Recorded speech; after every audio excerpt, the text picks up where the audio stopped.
Hello, hello, hello! Hey, Cyril! You're faster than the Twitch notification.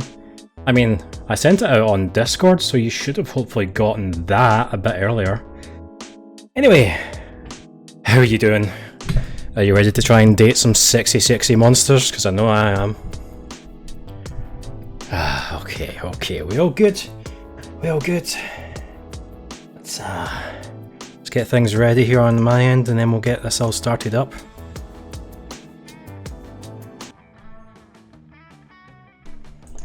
There we go. And boop. Hello. Listening to some sexy Genshin OST. You know, I did play it quite a bit a few months back, and I honestly can't remember any of the music. OMG VTuber moment. Did you not? Were you not in yesterday's stream? You must have saw this. I mean, this is the upgraded model that I've been working on with the better eyes and the pride flag and stuff like that on it. But yeah, it's getting there. I think you've seen this stuff in Discord that I've been doing with the animations and stuff. It's bit by bit improving. And yeah, getting there. You were sleep deprived. That seems like a normal thing for you, isn't it? Like 1 AM for you right now. I mean, I'm not complaining that you're here, and I appreciate that. But damn, you need to take some better care of yourself. Is the volume okay? Is the game really low? Right, we have played as Oz. We have played as Vicky, and we've played as Brian. So let's play as Amira. Light it up. Okay, let's just skip all this because we've seen all the intro stuff. We don't need to see it again. Okay, here we go. Here's one of the best parts. I love these stupid questions. Okay. It's your chance to fix global warming. Go ahead. I wonder if that's intentional with the Fire Girl. Nah, the world is doomed, but I'll start investing in ships and start profitable business for the soon to be covered by water world. This is a bit too real for my liking. I just want to date some sexy monsters. Global warming isn't real. I invented it. And now science is claiming authorship because science is a lame copycat with no original ideas. It's time to be a real hero. I will lead a mission to the sun in order to invite the sun to the party of its life. We'll have so many hilarious misadventures that the sun will eventually become cooler. Winky face. Oh, you can't see it because of the avatar, but there's a little winky face down here, just behind me, right there. First one, you're feeling a bit of a pessimistic vibe. If I had to pick one of these ones, I probably would pick the top one. So wealthy. To be fair, I know you just want to steer me in the direction of whatever the snake lady is, so I'm on to you, Cyril. Okay, be a visionary. What will the next big social media craze be? Greek agorist. Like literal Greek agorist reinstated in our cities. Places where philosophy and arts are discussed by the greater minds. That's social media I want to log into. I mean, that would arguably be a really good thing for the world. Herbert. From now on, a socially awkward guy named Robert will do everything he is commanded to do through the app by its users. I feel like that's a bit like streaming. Just doing as the chat whims. Bullshit. It's your regular social network, but each time someone shares news that isn't supported by real facts, they're taxed, and the money goes to the people exposed to that bullshit. You know what? I know the third one is like absolutely geared towards sexy snake lady, but I fucking love it, so I'm going to choose it.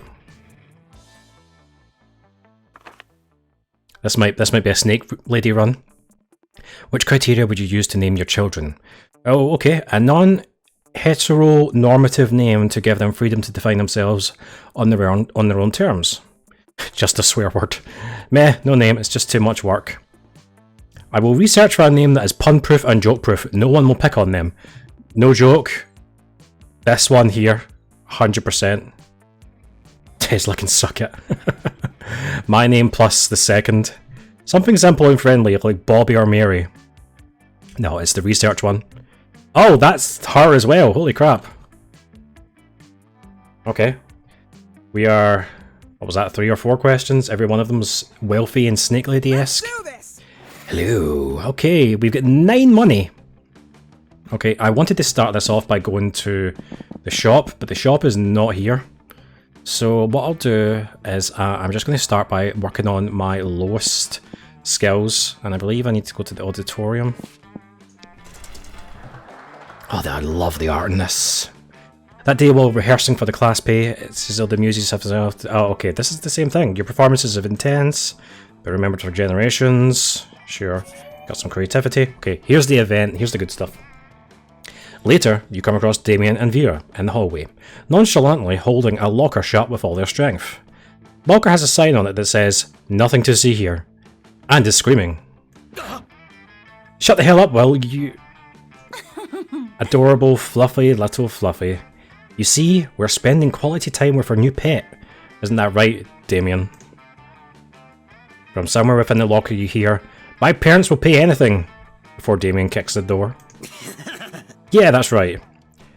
Adorable, quiet Fluffy who is going to stay quiet if he knows what's good for him. You know, I don't really have a great track record with pets. I had some mice for half a day, but my hair ate all of them. Sure would be a shame if our new pet died before we receive the true joy of pet ownership. Yes, exactly. The sweet, sweet bank account filling, filthy rich making joy of pet ownership. Surely you have lots of knowledge about pet care. Why not share some of it? Okay. You know what pets love? Hardcore death metal all the time to drown out their noises. If you love something, set it free. Just implant a tracking device first. I mean, we're going to go for the second one. That's obvious. Oh, not bad. Now there's a skill I can get behind, in front of, and all over. Damn. I think we're in there. If our beloved pet believes he has freedom, he'll stop struggling so much. Rad! Yeah, all good pet owners microchip them, and we'll keep close tabs and make sure he doesn't get hit by a car, or impregnate the neighbourhood pets. And we can knock him out first, so he doesn't even know he's microchipped. And it'll be smooth sailing right up until our pet is housebroken? Or at least some kind of broken. That has been quite pleasing. This is very sadistic, isn't it?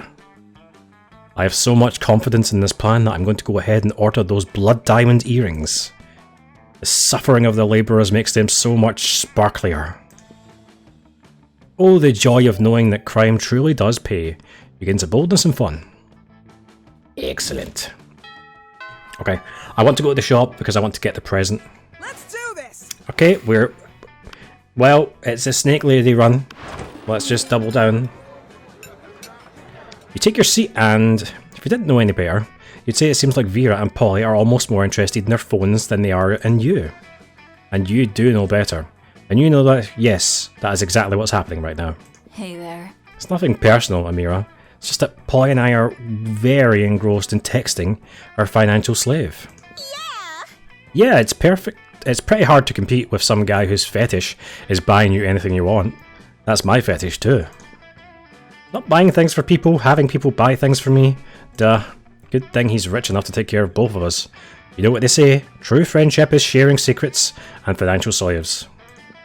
Still, I do worry this arrangement might not be sustainable.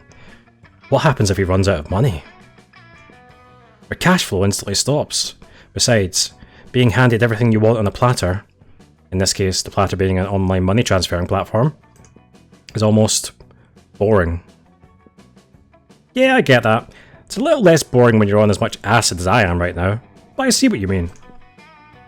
If we could somehow turn this into a business venture, then maybe it would get interesting, and we could continue to profit, even after he's gone broke from catering to our every whim. I mean, how interesting do you think business actually is? Since he's so obsessed with us, we should just tell him to do something totally insane, and see if he does it. I don't know, a weirdo giving away his money and getting into hijinks is great and all, but I want to start making some real money. Pyramid scheme time? I can't wait to see what the options are here. I think money is fine and all, but my favourite currency is chaos. Seems like the ladies are very excited at Seems like the ladies are at a very exciting crossroads. Maybe a random bystander can give them a nudge in the right direction. Okay. You can easily grow this arrangement into a business. Just escalate and delegate. Have the financial slave go and acquire his own financial slave to give him money, and have that financial slave go and find a financial slave. Yeah, you were right. It's a pyramid scheme of financial slave fetishists. Or tell him to marry a llama. Nah. Aha! That would increase our income exponentially, immediately. Which are two of my absolute favourite adverbs when it comes to monetary gain. I mean, one financial slave between the two of us is already strangely a lot to handle, so managing an army of them sounds draining. Hey Tesla! But as long as it's pyramid scheme, and we're at the top of the pyramid, where we don't actually have to deal with the lowlifes, who cares? Meh, I think I'll just go check on my toilet wine. Don't worry, Tesla. I mean, I don't know how long it'll take me to get endings in this game, but I'm very excited to see how far we can take it. How's the mic volume, by the way, guys? Because I'm seeing it peaking quite high into the reds quite often. I want to make sure that I'm not blowing out anyone's ears. Or the sound quality gets all messed up or something like that. Let me know. And Tesla, let me know who you would like me to go for. Don't worry about her. Polly wouldn't know a good business idea if it slapped her in the ass. Which happened one time, actually, but it's a long story, so forget it. Anyway, we can tell people in order to become official certified financial slaves, you have to buy a kit of supplies. And they'll start at Dirt Slave, and if they can get 5 financial slaves under them, they can become Pathetic Ground Slave. And then, they can work their way all the way up to the Gold, Diamond, Platinum, Sao Chow Mocha Grand Supreme Slave. Ugh. Damien Simp. Mic level's good, thanks. I mean, I did complete the game with Damien, but it was on the short term, which I think doesn't give you any endings because of that, so we didn't really get anything. This was a great idea, Mira. We should go write the business plan together and prepare to profit. Did Vera just say she wants to profit with you? Holy shit, Vera sharing her cash flow is like third base for her. Awesome. Make no mistakes, we're going to fuck Damien. Let's do this. I mean, we're gonna fuck them all. Just like, I know you guys have your favorites, but I like everyone. Shop time. What's up? Hello. Right. There's a lot less stuff here. Right. Let me see what this says. Thank you. Mind Control Lessons Part 1. Ooh. Interesting. I wonder what that'll do. We can just have an orgy. Let's do this. Okay, so can I doesn't tell me anything about it. Anyway, how are we looking? So I think the plan is not to spend any of my money to hoard it, because I think since we're going for Vera, actually having money is very important. So let's go for Charm and upgrade this. The day an epic dodgeball match takes place, everything seems lost, but you deliver an inspirational speech that fuels your team's spirit, leading to a spectacular comeback. Don't be broke, that's kind of just a life lesson right there, isn't it, Cyril? You're clearly our natural born leader. You gain +2 charm. It's the events after all this that I care about, all the other fluff is just, you have to get by that to get to the good stuff. Anyway, later that day you're out shopping with Vera and Polly when a wild cockatrice appears. Excuse me. It gallops through the mall, biting shoppers with its jagged beak and turning them to stone. Scott and Damien come chasing after it, holding a butterfly net and a frilly dress. This isn't our fault. We had nothing to do with this. Ugh, another mythical creature crisis, just when I'm starting to enjoy my shopping. Aw, but it's so cute. I bet that vicious chicken dragon really knows how to party. Scott and Damien see everyone looking at them, and wisely hide inside a clothing rack. What are you going to do about this creature? Ignore it, or befriend it with delicious Cinnabon. with a delicious Cinnabon. What the hell's a Cinnabon? I'm assuming it's some sort of cinnamon donut thing. Some people don't realise that until they're both, or like me, don't care about their lives anymore. Dude, it's a bit heavy. I hope you're okay. I guess we're going to try this one.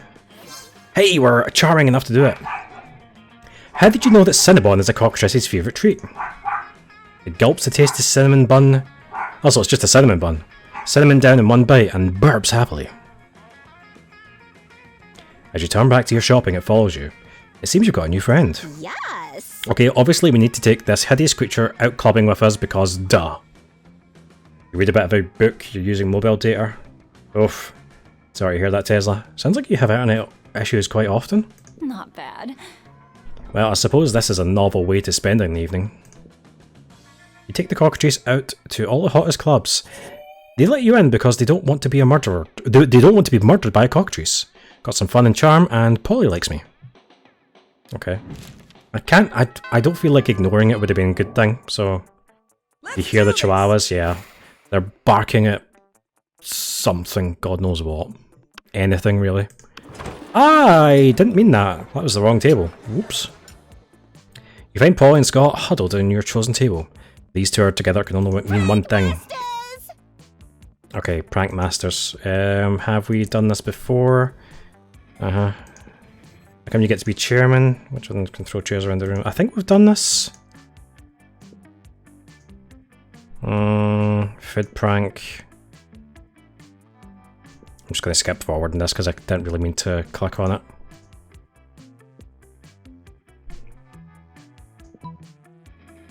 Okay, eat everyone else's food or replace all the food with chairs. Let's replace the food with chairs. When life gives you chairs, do pranks with the chairs. I've never heard Coach say that.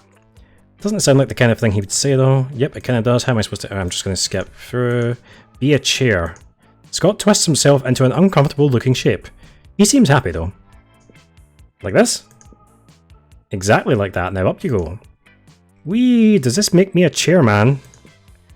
Sure. Totally. Polly doesn't seem to mind sharing her title with Scott. Or her affection with you. Prank achieved. Okay. I'm sure that's fine. You don't have to do it every single time with the one person. Let's do this. Creativity is still the lowest, really? Okay, okay. Although, maybe I should actually focus on just getting more money. Yeah, let's get some money. Skip this, because it's all the same thing. Okay, suddenly you hear the elegant gurgling sound of water trumpets. Miranda's about to issue a royal decree. Bow to Miranda Vanderbilt. I, Princess Miranda Vanderbilt, grant you permission to speak casually with me for a short period. You're welcome. Fuck yeah, you're awesome at speaking casually. Let's do this. Now that we're speaking casually, I really want to tell you about the event of the season. 2 seconds, guys. Alrighty. No, not prom, I mean the event of the season for poor people. Oh wow, that's sinister. I mean the Royal Winter Surf Party. Mandatory celebration festival of surf life service. My surfers and I are total BFFs, so I've decided to throw them all a party to celebrate their lifelong mandatory service to the Royal Vanderbilts. And since I love my surf so much, this party must be an absolute best. I'll spare no expense.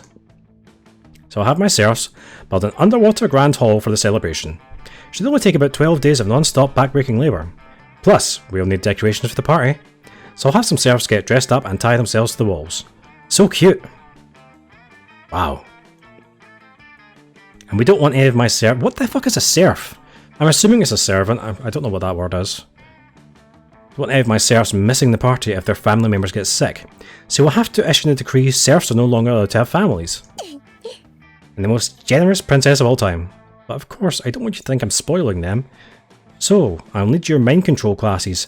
Oh! So I'll need your mind control classes, just to make sure we don't have any serfs insisting that they value their families or anything dumb like that. You hand over your mind control class tape to Miranda. She's so good at controlling you, it's terrifying to think about what she'll do with actual mind control powers. But who cares? You stand this watery bay. Okay. I'm just so excited I feel like singing. Suddenly, an adorable little eel pops out of Miranda's purse. What the fuck? Yeah, it's a great idea, Princess Miranda, let's sing. Miranda starts belting, and Neil starts singing back up.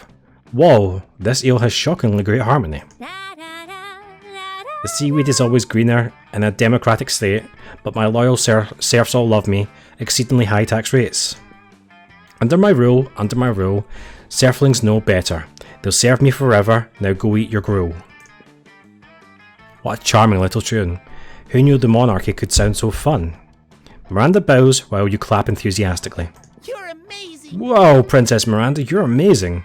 You have the prettiest singing voice in the whole wide world. I know, right? My execution serfs made sure that no one in the whole country was a better singer. Now let me introduce my song serf, Mr. Feel the Eel. It's me, Mr. Feel the Eel. Oh, pleasure to meet you. I'm the luckiest eel ever because I get to help Princess Miranda plan the winter surf party. My god, this event's going on and on, isn't it? I don't even want to be with you, even though you are completely sadistic and mental. That's right, of course. I need my serfs to do most of the preparations for the party, as I'll be entirely consumed by the planning process. The burden of leadership falls upon royalty, after all. For example, I'm going to do the difficult mental work of deciding that there will be drinks at the party. Now that I've done the first half of the work, I'll leave you two to decide what kind of drinks, and how we get them, and who's going to pay for them, and all of the rest of the planning. You're so smart, Princess Miranda. We'll take it from here. I must depart. Yay! I'll leave this to you two because I need to go recline in the velvet chassé and gaze out the window longingly. Kawaii desu ne. Why did he say that? You're dead to me, Phil. What an amazing opportunity. Oh! Shit. For the death of the princess. Wait, what? Okay, 2 seconds, guys. My throat is so dry. Ah. Yes. The snake did just kawaii desu ne. Kawaii desu ne all over this stream. Wait, what? Good job, comrade. Oh my god. You need to act. Continue the charade, comrade. The tyrant is out of earshot. The Vanderbilt serfs have united together in hatred, and after our years of pain and toil, we shall finally send the princess straight to the depths of our watery hell. Let your loathing boil to the surface as we plan her demise. This foolish party she has planned will be the setting of her assassination. The revolution is here. The revolution is here. And while I care not what drink fills the punch bowl, be sure not to partake. I will add in a massive dose of poison to the beverage, ensuring that all of the princess's guards will be deceased by the time the party is through. The revolution is here. Bye, comrade. I take my leave, comrade. May you dream of the end of tyranny, the end of monarchy, the end of Princess Miranda. Just as Mr. Field the eel is swimming away. Wait, how is he swimming? You're not underwater. Didn't anyone tell the eel the laws of physics? Miranda returns. I'm back. Phew, that gazing was so exhausting. I assume you're finished planning the drinks. Think fast. It'll break Miranda's heart to know her serfs are plotting to assassinate her. But you can't let her die before prom. She's the only one with a hookup for an underwater limo. Okay. Okay, this is clearly like... This is completely tied to this item I got, so that's the only way to get this. Drinking is overrated, Miranda. You can't have drinks at your party. Or do you want your serfs getting ideas? You know what? Nowadays, cool kids only drink the latest trendiest soda flavour. Poison antidote. I'm not gonna... I genuinely wished there was like an option just to not say anything and just see what happens.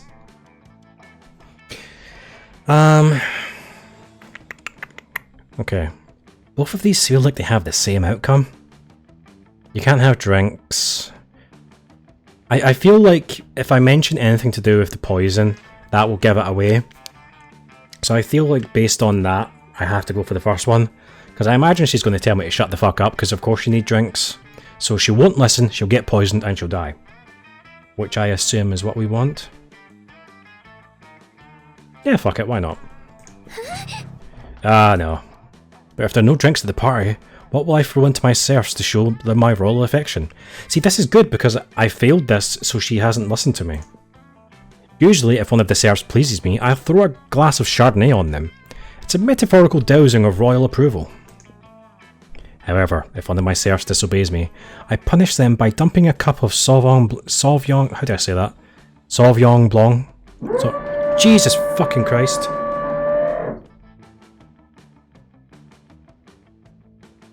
I don't know why, but my upstairs neighbours just started drilling. What the fuck? I'm so glad the microphone's picking that up.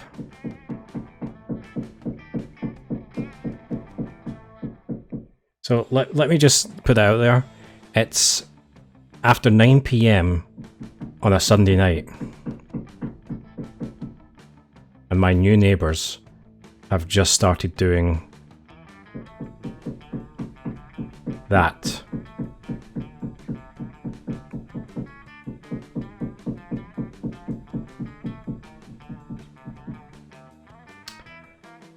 Okay. Great. I don't really know what to do right now because it's literally right above my desk. They're vampires or they're fucking. They're definitely not fucking because that was a drill. And it was really loud. Jesus Christ. I really hope that's the end of it. That's fucking ridiculous. Right, anyway, I'm gonna go on and hopefully that's the end of it. Okay, symbolic soaking of the righteous anger. I guess if there are no drinks at the party, I can toss my throwing silverware at them. Miranda throws a cup of white wine at your face, but you can't tell if it's Chardonnay or Sauvignon Blanc. Damn your unrefined palate, now you'll never know if she's happy or pissed. I lost charm and smarts. Fuck you, game. More importantly, is she going to die? Have we set in motion something interesting here? Right, I want to get some more money, so let's just do this again. Because I don't know if there's going to be a point where I need to have a certain amount of money to pass a skill check that we might need. You see Polly looking unusually depressed. She's usually on hella good drugs at this time of day. You ask what's up.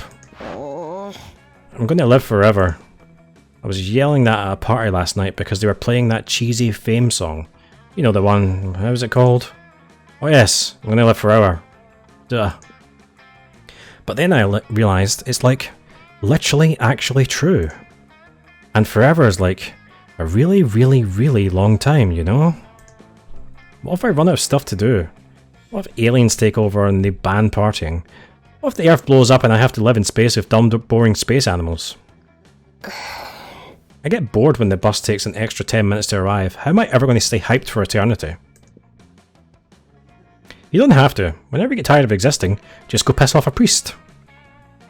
Or meth. I kind of don't care, but I'm going to say the top one because it sounds funny. Ugh. No. Okay, but what if when you die as a ghost, you turn into like a double ghost?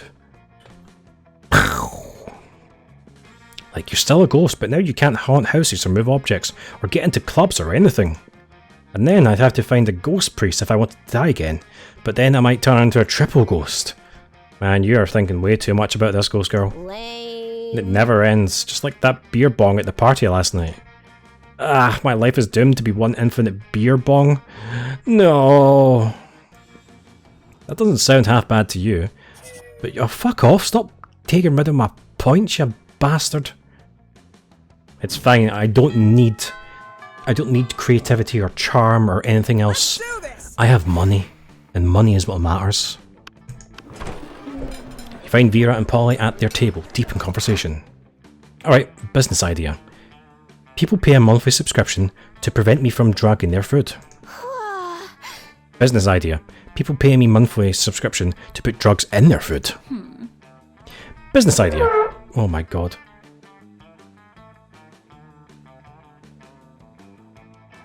What the fuck?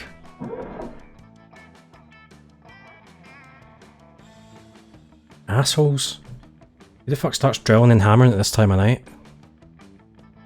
I'm gonna keep going and hopefully it doesn't fucking... Ugh. Business idea. Price out the cafeteria's current food supplier by selling plastic food.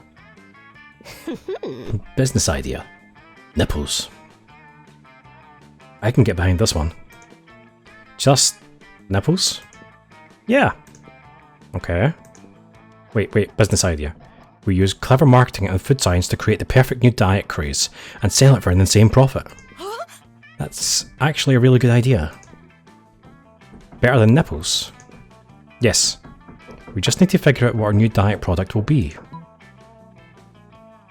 Meth again? Jesus Christ. Tapeworms. They're gluten-free, dairy-free, 100% organic, and you can get them for free from sick cows. Meth. It's what's for lunch. Okay. I know people... well, no, I don't know people. I've heard of people who actually intentionally try to get tapeworms to lose weight. It's something that people actually do. That has been quite pleasing. What a delicious idea. Hey! But what about, like, for ghosts and stuff? Ghosts want to lose weight too. We'll just sell ghosts of tapeworms, alongside the living ones, naturally. Where are you going to get tapeworm ghosts? Simple, I've just killed tapeworms with unfinished business. Which is pretty much any tapeworm, honestly. They're very ambitious. Awesome, boo! Well, all of my objections to this plan are solved. Scam away. Soon, Vera's new slender friends are all the rage in the cafeteria, and she seems to tolerate your presence even more. And everybody's losing weight. Great success. Okay, we're halfway through this one. Let's do this. And it's not going too terribly. I'm just going to just keep doubling down on the money angle. Oh, I thought I actually lost something there. It's just a bit of playfulness. Around the corner you hear the sound of princessly singing and eelish maracas, which can only mean one thing. Oh no. Oh, Mr. Fee the Eel, I'm just so excited for the winter surf party. I could... The ocean. Sing? Oh, I guess. I was going to say that I'm so excited I could burn down the medium-sized village. But singing is a great idea too. Let's do it. Haha, a whole new surf. Oh, it's supposed to be like a whole new world, isn't it? Mr. Feel the Eel harmonises perfectly with Miranda's feudal ballad. Whole new surf, though you have served me through and all through. What? You have served me through and all through. As your feudal lord, if I get bored, I'll kill and replace you. You give Miranda and her murderous eel a standing ovation. You were already standing, so technically you just started clapping. But it still counts. Elo. ELO! I didn't even see you there, fellow serf. You're definitely not a serf. But you're also not about to correct the eel with a hidden switchblade. Beautiful singing, princess. It's such an honour to join you in the magical wonder of song. You know, it's times like these I'm so happy I have serfs. I mean, you weren't here, who would listen to my lovely singing voice? Me? Listen to my own voice? I don't think so. So sad. Just the thought of Princess Miranda's songs going to waste. Oh, don't cry, Mr. Feel the Eel. You know what will make you feel better? Extensive and laborious party planning. Yeah, you're right, Princess. That would cheer me up right away. I knew it. In that case, we're missing one critical thing for the Winter Surf Party. Activities. This would likely be the only party my serfs will ever have the chance to attend, so we should make it as fun and memorable as possible. I can hear people upstairs, and I'm concerned they're going to start fucking drilling again. Arseholes. I'm just bursting with ideas, Princess. We could play Shave the Princess's Neck. Oh, yeah, what? We could play Shave the Princess's Neck. Each serf could shave your neck with their sharpest sword. Doesn't that sound adorable? Oh my god, I love it. Everyone will admire how hairless my neck is. I mean, my neck is already hairless, but I guess if everyone uses their sword on my neck, it will be even more hairless. Or we could dig a special princess pit and fill it up with the cutest animal, feral panthers. Princess Miranda, you could pet the fluffy panthers all night in your special, inescapable pet. Yeah, let them in a Scottish accent. See, I mentioned earlier, like, they are new neighbours, and I haven't seen or spoken to them, but I can tell from overhearing them through the ceiling that they're not Scottish. So I don't think that the first interaction with them would be an angry Scottish guy going to them and saying, "Why the fuck are you drilling at 9 o'clock at night, you bastards?" Yes, yes, yes, Mr. Field the Eel, you're a genius. Down with the Mer Kingdom. Is that Jacksepticeye? I think that's Jacksepticeye. Or we could simply sit you down on your gluttonous throne and read aloud, one by one, the list of atrocities and injustices you have committed, until Poseidon himself smites you down. Down with the Mer Kingdom. I mean, teehee. I love you, princess. Oh, Mr. Fee the Eel, you're so precious. I didn't even know peasants could be this cute. Anyway, as I was saying, whoa! A butterfly. Miranda abruptly leaves to chase the butterfly. But wait, that means you're alone with... Salutations, comrade. Wow. What a character. You think he actually voiced a character you can do it, but you don't remember which one? I don't know if it is him, but... I mean, it's been a while since I've watched any of his videos, to be honest with you, but... It kind of reminds me of him. You've done well to weather the tyranny of the Vanderbilts so far, but fear not. The day of their demise fast approaches. The evil princess is falling into her trap, just as we intended. She thinks she's just choosing a party activity, but she'll actually choose the method of her own death. Ha! The irony is as delicious as the sweat of the proletariat. This word was mentioned before and I have no idea what it is. Bye, comrade. Ah, she returns. Bye, comrade. May the blood of the monarch salt the earth. Farewell. Oh my god. I'm not even going to read that. Ah, party planning can be so stressful, but I feel so much better after vivisecting that butterfly. Fun fact, the most beautiful part of the butterfly is its gorgeous glistening stomach innards. Oh, did Mr. Fee run off again? Well, whatever. His party activity suggestions were just so perf. We can just use one of them. Unless you have anything better in mind. Impress Miranda with a killer party activity. Well, not literally killer. Ideally, you're hoping for something fun, family-friendly, and assassination-proof. The security game. If you murder someone, you lose. You're looking for a game that serves as the opium of the people, so there's no better opium of the people than actual opium. So, a game about smoking lots of opium. I genuinely don't care.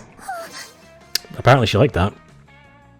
Wow, can you imagine how cute those serfs will look with their little opium pipes? Ah, that would just be so precious. But, of course, one can't partake in opiates without a matching outfit. Each serf will need their own opium pipe and matching opium hat, and their opium ascots. What? What is going on? You don't think family friendly is possible in this game? I agree, Cyril. Yes, yes, absolutely. It'll be so adorable. Opium is the perfect party activity. Plus, it's family friendly. What? Miranda's Mer Kingdom produces plenty of opiates to stock the party, but in order to find a fashionable ascot for each and every serf, Miranda's father has to conquer 2 peaceful democratic republics. Man, she is fucked up. Isn't Daddy the best? It wasn't easy to bring those kingdoms under the Vanderbilt's iron fist, but it'll be worth it for these outfits. The world takes a step away from the shining light of democracy, but you take a step towards Miranda's heart. You gain +2 creativity and +1 charm. Hey Tesla, welcome back. I'm glad to hear your internet issues are solved. So I think I've stumbled down probably what is going to be a secret ending for Miranda. So I don't know if the game is just going to railroad me down this now, but it feels like it keeps happening. I'm just going to keep doubling down on the money angle. You're hanging out with Polly afterwards, watching some porn, like you do in the library. I mean, guys, do you watch your porn in the library? With friends? Be honest. No, Tesla, this is the same playthrough. When you suddenly notice Miranda standing right behind you. Who knows how long she's been there? Greetings, fellow classmates. Hello, good friends. What are you doing? Nothing. Nothing at all. Does not seem to be nothing. That man seems to be kindly sharing his marmalade with a giant skunk. Explain this at once. Well, it's simple, you know. It's really just a kind of, well... It's a cooking show, yes, cooking. Well, you see, Miranda, when the man and the giant skunk love each other very, very much... Oh my god. 40 minutes and one elaborate explanation later. So that's where babies come from. My word, I had no idea it involved so many condiments. Yeah, well, that's the miracle of life for you. All about those condiments. Seems I still have much to learn about the reproductive system. Perhaps the two of you could be my tutors. Oh, okay. Okay. I literally can't think of any reason why that would be a bad idea. Neither can you. From now on, Miranda's going to pay you and Polly to watch porn with her. You gain 2 money and 1 smarts. This game... This might be the most fantasy-esque storyline I have ever heard in my life. The hot sea girl is going to pay me to watch porn with her. Damn. My characters, we're in there. I honestly don't know which way this is going to go, because it really feels like the game is pushing Miranda on me now. Let's do this! We're going to keep trying to go for Vera and see what happens. You find Damien and Vera hunched over a scale model of Spooky National Bank made of milk cartons, lunch trays and ketchup packets. Alright, we'll go in for the side entrance, disable the alarms with an EMP and blow the safe. Why don't we just blow up the side entrance? Blow up the alarms and then blow up the safe. Because we only have so much C4, Damien. That sounds like a personal problem. What's this thing? You tried to make sense of the world about 4 years, 3 weeks, 2 days, 4 hours, 60 minutes and 23 seconds ago. I have no idea if that's a reference to something, Tesla. Or it was just a random set of numbers you picked out your arse. Damien points at the kosher dill pickle in front of the vault labelled Police Ogre. I honestly thought that said Police Orgy. That's the Police Ogre. He's got eyes all the way around his head, never sleeps, doesn't take bribes, and is invincible in combat. Can we blow him up? No, we can't blow him up.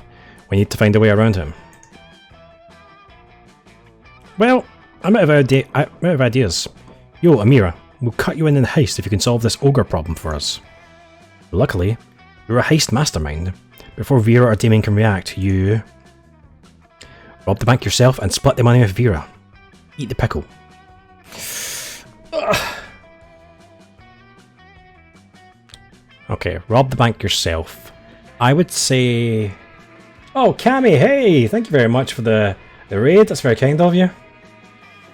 Wait. I know what to do here. Hold on, I can be professional. Wait, no. Hold on, I can't. Streamlabs is frozen. No, Streamlabs, I'm trying to do a shout out. What? Why? Why would you take this time to freeze? Wait, okay, hold on. I've got this. Just you wait. Here it comes. No, Chrome, please. Just let me do a feckin' shout out, please. Hold on. Hi guys, welcome in. We may be experiencing some technical issues. If you bear with me, we will be right there and we will get a nice little shout out. Oh my god, everything's going wrong. Wait. I honestly don't know what happened. Streamlabs is actually frozen. I'm just trying to go and type in my own chat. Christ's sake. Okay. We're nearly there. Is it going to work? Yay! There, I managed to do a shout out. Oh, and of course, now Streamlabs decides it's going to work. Welcome, Raiders. How you guys doing? Hope you're all well. I hope you had a fun time with Cammy. I'm Mr. X, or you can call me Scott. I'm a budding VTuber. What you're seeing here is the first version of that, and we're going to try and date some. We're going to try and date some sexy monsters. How y'all doing? Professional streamer over here. Yeah, I mean, to be fair, I was ready to do that shout out, but Streamlabs was like, no, you think you can do something right? Fuck you. Anyway, we're going to rob the bank and split the money with Vera. I'm sure this will work. It did work! Quick as a flash, you take a cab over to the bank, walk in the front door, fist bump the police ogre, and walk out with all the money. You ride back to school and dump half the money out on the table, totally burying their shitty scale model of the bank. What? How? You explain that you and the police ogre go to the same salsa dancing class. Taking advantage of personal friendships for the illicit profit? I've never respected you more. Mummy Medusa, are you happy? I assume this pile of money and gold ingots is my share. You nod. Sexily. Hey, where's my cut? Got your cut right here, interloper. Vera stabs Damien with one of the irresponsibly sharp butter knives the school cafeteria provides. You've never been more turned on. I think we're in there, guys. I may be a high school student, but I'm also a bank robber. Poor Damien. Don't worry, Tesla. He'll get his moments to shine. Okay, I can't believe I didn't actually get any money from that. Let's go get some more money. Because apparently that's all she fucking cares about.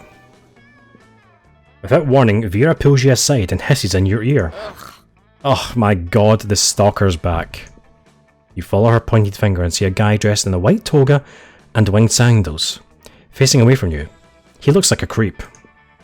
He's been following me everywhere.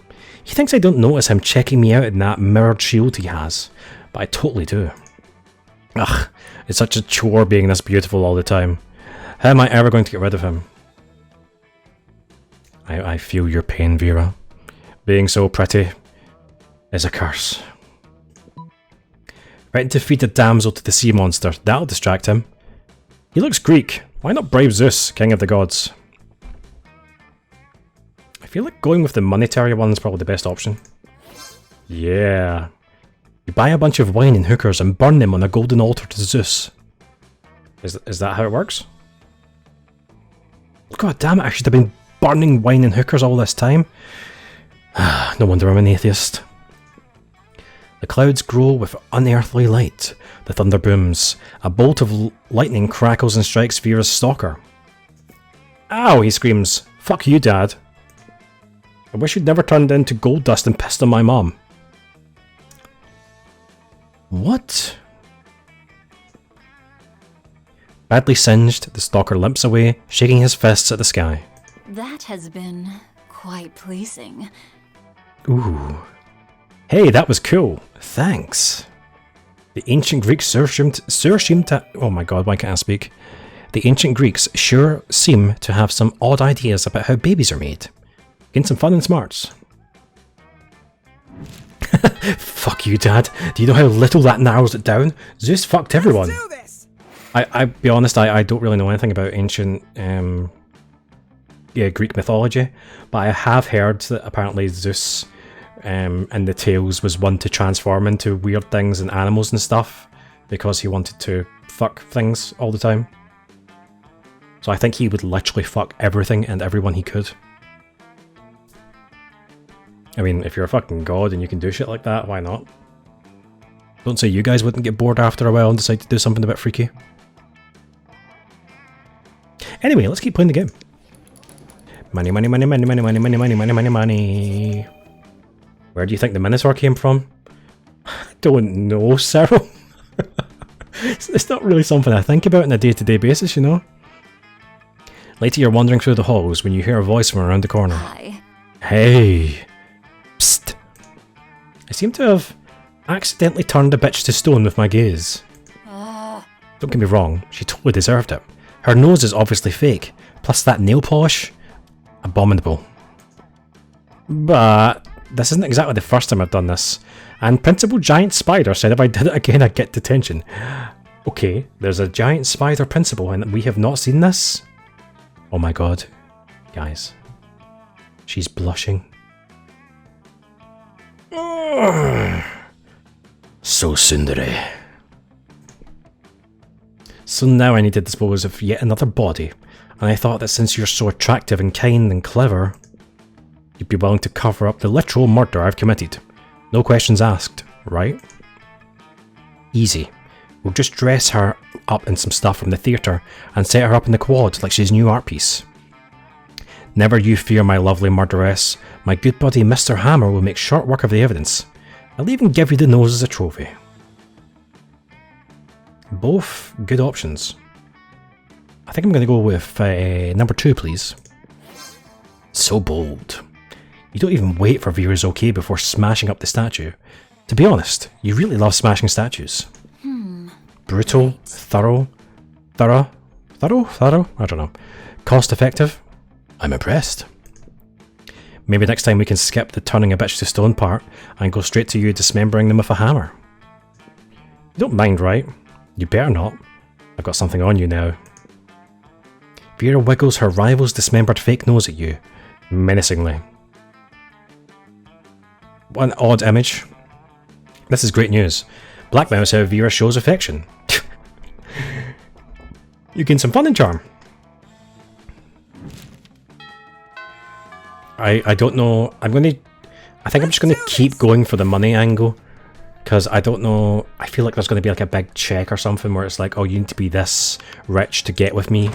You poor little shit. You arrive at your chosen table to find Miranda folding napkins at Vera. Do you want to know what this one is for, Vera? No. I'll take that as a yes. The rose-shaped napkin fold is for birthdays between the ages of 16 and 22. Miranda's hands move fast as lightning and turn the rose into a gorgeous white swan. By contrast, the swan is folding is for first weddings, third weddings, and swan giveaways. As a fashion enthusiast, I have never been so bored by a piece of fabric. Oh, and this black swan folding is for weddings where you plan to brutally murder all the guests. Ah, the red wedding. Dismembering with a hammer will take a horribly long time. If she wants time efficiency, then get a splitting axe. Tesla, can you just elaborate as to why you know that? That seems oddly specific. Not very popular, the black swan folding. Okay, that's sort of cool, but I'm still aggressively uninterested. You happen to have some napkin folding skills of yourself. Maybe you can spice up this interaction. You decide to show off your most impressive napkin fold. If you fold the napkin like so, it creates a self-aware napkin whose sole purpose is to fold more napkins.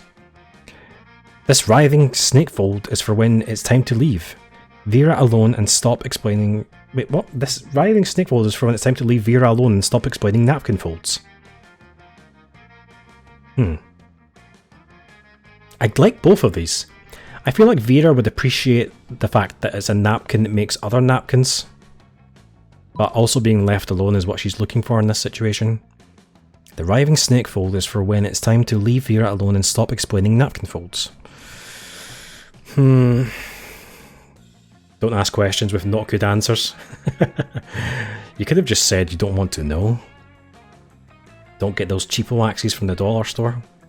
Is that a thing that you just have tried in the past, Tesla? What is your experience with axes? I would love to know. I'm going to go for this one. Yeah. That's quite a specific fold. Under what circumstances would one use... Oh, I see. Damn right you see. I notice how my whole head is covered in writhing snakes. So basically just assume that don't talk to Vera about napkins time is all the time. It's a year-round festival. People the world over celebrate it by not folding napkins at me. Do you want the answer? Of course we want the answer, Tesla. If you have actual genuine experience or knowledge about axes, I would love to know. It's not very elaborate napkin fold, is it? You explain that what your fold lacks in complexity, it makes up for With the 12 ounces of cobra venom, it can spit at will. Right, well, I see we subscribe to different schools of napkinry.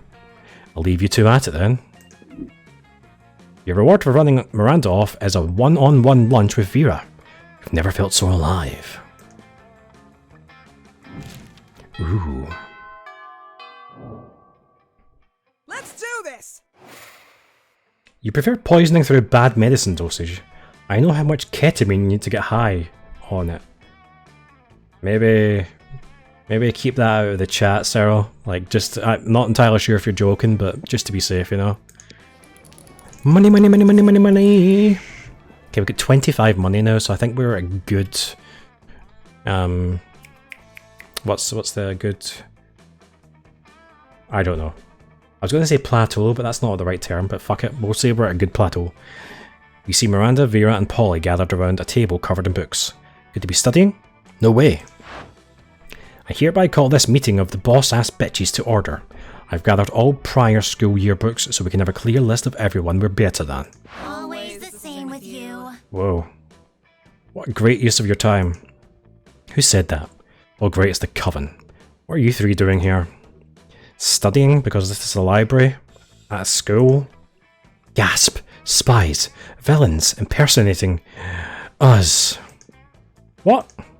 What? Don't you see, Vera? These three are obviously our evil twins. The middle one is mean and bossy like you. What are you talking about, Polly? We go to class with you. You would know if you three didn't spend all your time doing stupid and mostly illegal stuff.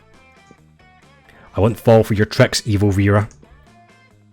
Are you implying the original Vera isn't kind of evil herself? And look, Vera, the one on the right has glasses, just like Polly. I need these to see. It's interesting how these ones seem to talk like one person. And see, she has dark skin. She's clearly Dark Polly. Whoa, Polly, just... no. Oh my goodness. Bitches is only one letter away from... witches. She's fucking right, you know. Good lord. Say, would you three mind studying somewhere else? You're upsetting my minions. Never. Good grades are the backbone of a bright future. We need all this knowledge to save the world from the big bad. Oh boy. If we don't figure out a way to get the Coven out of here, you might have to break up a brawl. Any ideas? Whip out your rooster. Witches hate roosters. Chop up all the study tales. We're going to whip out my rooster. Ah, no, get the filthy cock away from us. Good thinking. Witches are repelled by the rooster, as it is a symbol of the dawn. No, roosters are just mean and we don't want to catch any diseases. Fine, we're leaving. Are you saying that my rooster is... unclean? That's even more proof that they are evil twins. See, I love cocks. And pussies. I too love animals. As we say in my kingdom, the chicken is the tuna of the land. I kind of love you, Miranda. But I hate you at the same time. Alright, they're gone. You can put your cock away. Though you did use him quite skillfully. Vera's so impressed, she lets you sit in on the first meeting of the bold-ass bitches. You all throw so much shade, your rooster decides it's night time and goes to sleep. Got some fun and boldness.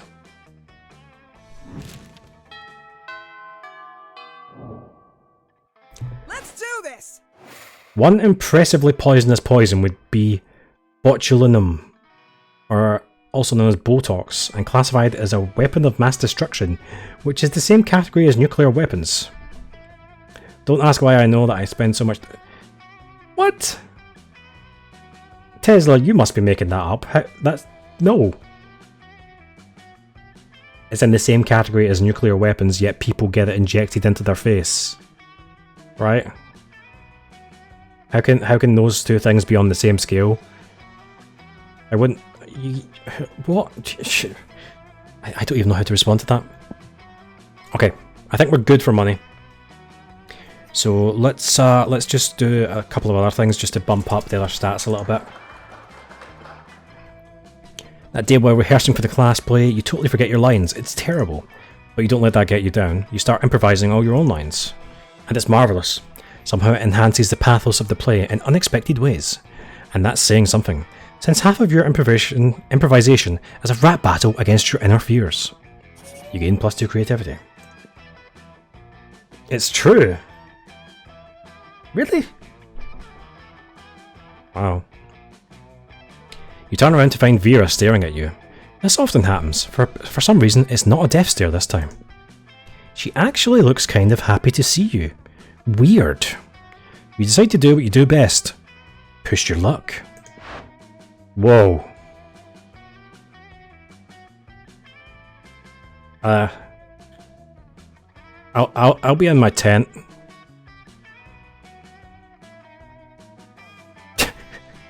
Right. Finally! If you'd taken any longer to come over here, I would have to have had my minions drag you here. Listen, my date for tonight was unexpectedly eaten by vultures. Totally not my fault. Anyway, I need to fill the slot somehow, and I thought maybe you could recommend one of your more attractive friends. I felt my heart break. Oh, just kidding, darling. You're not half bad. But seriously, meet me at the Thousand Arms at 9:15 PM, or the vultures will eat twice today. It's 1,000,000 times more dangerous than cyanide? Sleeping pills can't kill... What the fuck? Why do you guys know this? Did Vera just ask you on a date? She did! This is like Christmas in whatever damn month it is right now. But if you don't want this to be more than just a one-time thing, you best come up with an incredible dinner gift to win her over. Oh no! Oh, a magic mirror that will always tell her how fabulous she looks, or the head of her greatest enemy. Ooh. Ooh. Okay. Not the mirror. Not the mirror, because that's how Medusa was killed, by staring at herself in the mirror. So it can't be that. So it has to be the head of her greatest enemy. Oh no! I wasn't bold enough! Fuck! Oh, please don't tell me I fucked this whole thing up. You track down Vera's arch nemesis, Grabble, Grimply, Werewolf, Philanthropist. Nailed it. You're not sure how to decapitate a werewolf though, so you figure you'll just bring his head, attached to his body. Grabble's happy to tag along. He's a pretty friendly guy, even if he does talk a little too much. Why is he here? Are you two friends? Wait, are you only trying to win my affection as part of an elaborate scheme to get me in the same room with Grabble? For the last time, you mangy do-gooder, I will not donate to your stupid charity to end stupid polio and stupid slambania. Vera tries to have Grabble ejected from the restaurant, but he's too rich. You spend the next 3 hours listening to him talk about his charity. Oh my god, I've ruined it. Mr. X trying to get laid with Snake Lady. Chat, here are 101 ways medicine can kill you. You guys are scary. By the end of an hour, you two are ready to chop your own head off. I lose some charm and boldness. Well, I fucked that up. Come on, Snake Lady. I've been good most of the time. It's not my fault I wasn't bold enough to cut off someone's head. You find Damien and Vera contemplating a huge slab of unidentifiable prime meat. Alright, Damien. I know we had a share of disagreements during the convoluted poaching expedition. Like when you told me not to bring all of my knives. But I trust we can now put our differences behind us and enjoy the fruits of our labours. You mean the meats of our labours? Yes. Together we enjoy this raw bloody cut of meat as a symbol of our... Wait, raw and bloody? You mean you're not going to try using fire on it? Of course I used fire. I specifically instructed the chef to prepare this meat while glancing briefly at a lit stove. Did the fire, you know, ever touch the meat? What would be the point of that? A cut this fine can only be eaten ultra rare. Like hell I can. You wait here while I get my culinary flamethrower. Damien, please. Let's be reasonable about this. What is reasonable? If we can't come to an agreement, let's appeal to an arbitrary third party. Amira will surely make the intelligent choice for us. Isn't that right? How's my smarts? My smarts are 8. I feel like that could go either way.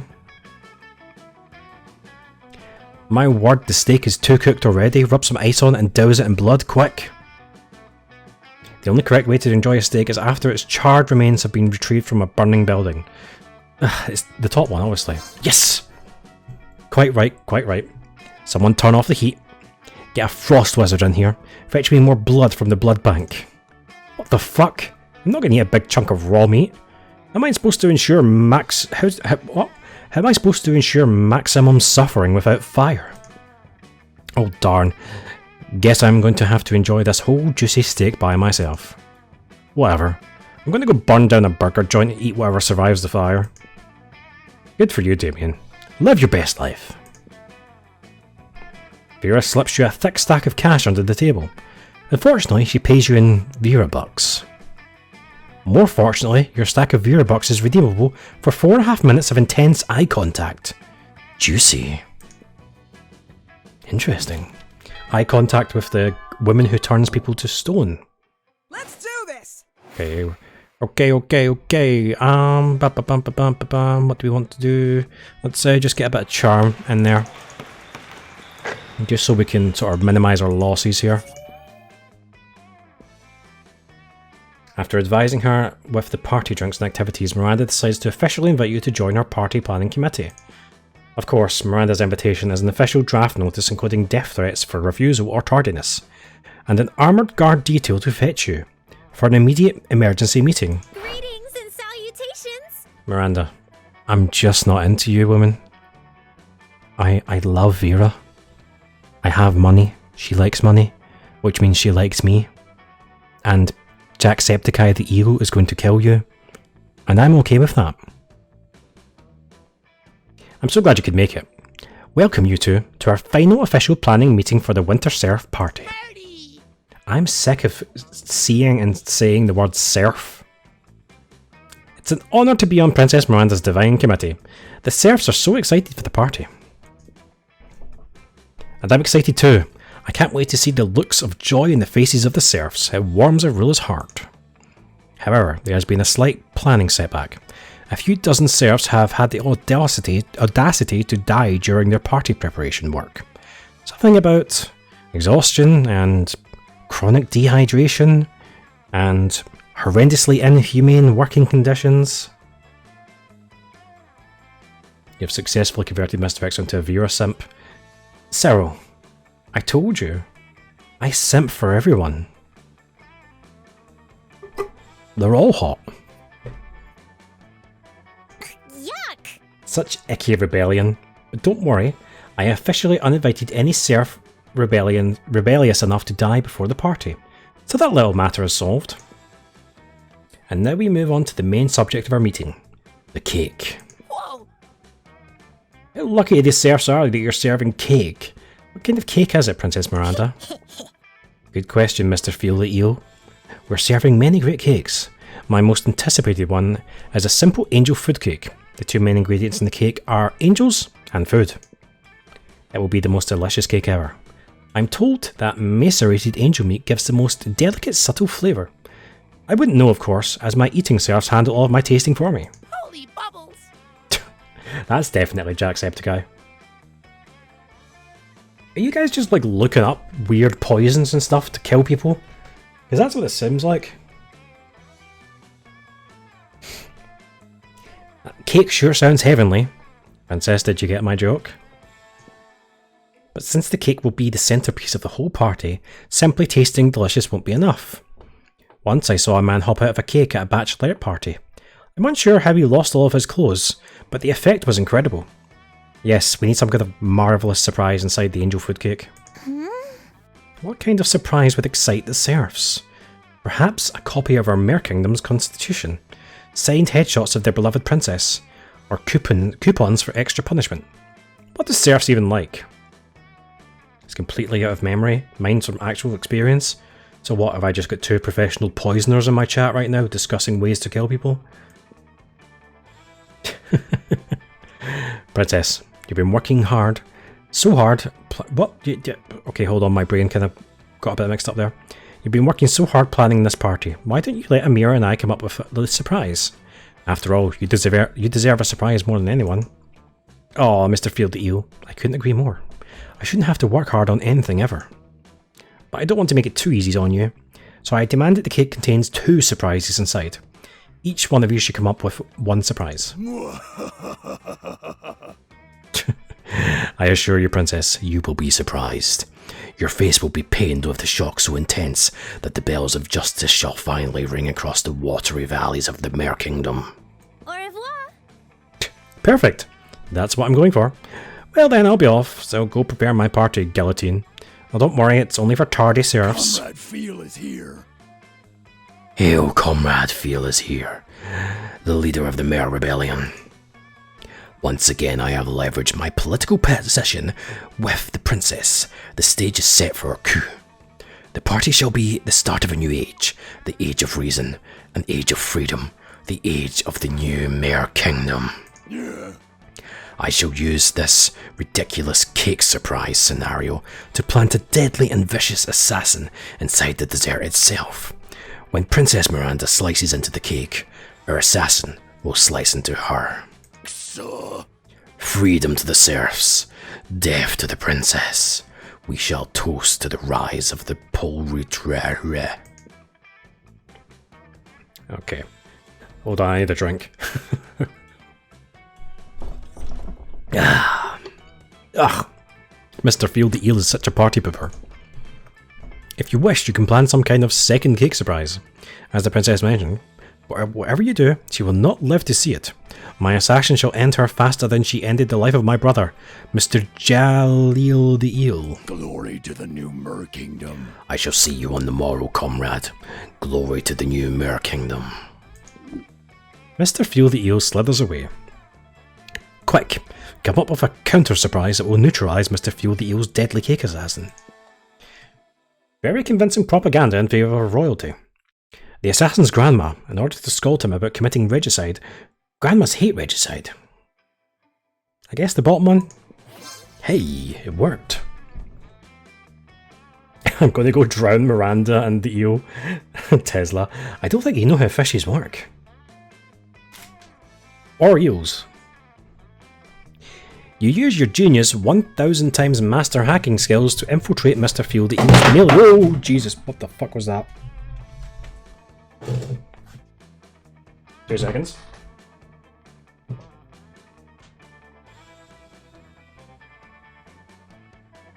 I don't know where that came from. I had a little bottle of gin that I got as a present and it just fell. Thankfully it didn't smash. Anyway. Yep, we've infiltrated his mail account. He has one unread message entitled, "Yes, the murder assassination of the princess. I will do it as we have agreed. This is Rick the Assassin." The message is from, "I love killing, but I love my grandma even more than I love killing," at assassinforyou.com. Whoa, thank God this school teaches hacking classes. Whoever thought that computer proficiency would come in handy? You easily hack the assassin's ancestry.org account, his password is grandma-all, and make friends with his real-life actual grandmother. Her name is Bertha, and she's fucking amazing. You bond with Bertha over the immorality of killing monarchs, and you also have an amazing time listening to her stories about being a nurse in the last Air-Person-Mare-Person war. Bertha totally agrees to hide in the cake during the party and have a heart-to-heart chat with her grandson. She also teaches you how to play cribbage. Boldness and smarts. So now you guys are discussing how to kill fish inside water. Oh god, we're here already? Okay, well... Come on, Vera. Hey, you. Come on, come on, come on, come on, come on. Look at this pair. Ugh. Ugh. Let's do this! Okay, come on, Vera. Come on, Vera. You finally pluck up your courage and ask your beloved to go to the monster prom with you. You're asking me to go to the prom with you? What a shortcut to Lametown. What? Reopening a MySpace account would be less harmful to my popularity than dating you. Ugh. I think I just puked to my mouth. Pathetic. Why doesn't anyone love me? What? It all seemed pretty bleak, but you're a natural fighter, so you fought. For the right to marry your own hand, since that seemed like your last chance at finding love. Yay.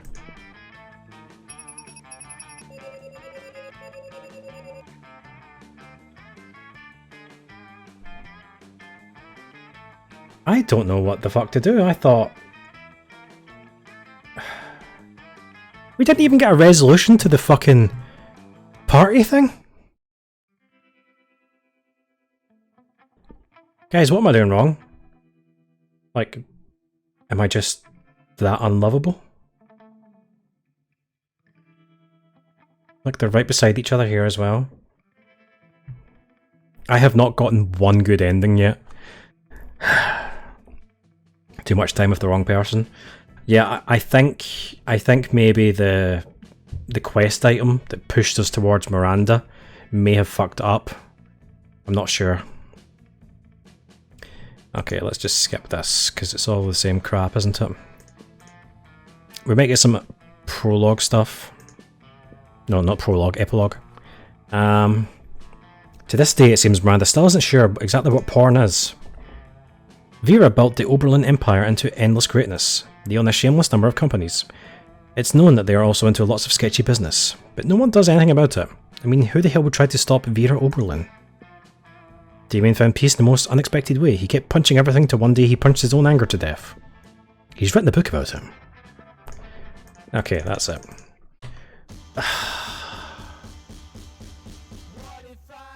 Guys, I'm bad at dating simulators. Alright, okay, you've unlocked 5 new images. That doesn't help me though. Okay, we're going to do this again. First term, full game. Skip. I'm going to go my boy Oz.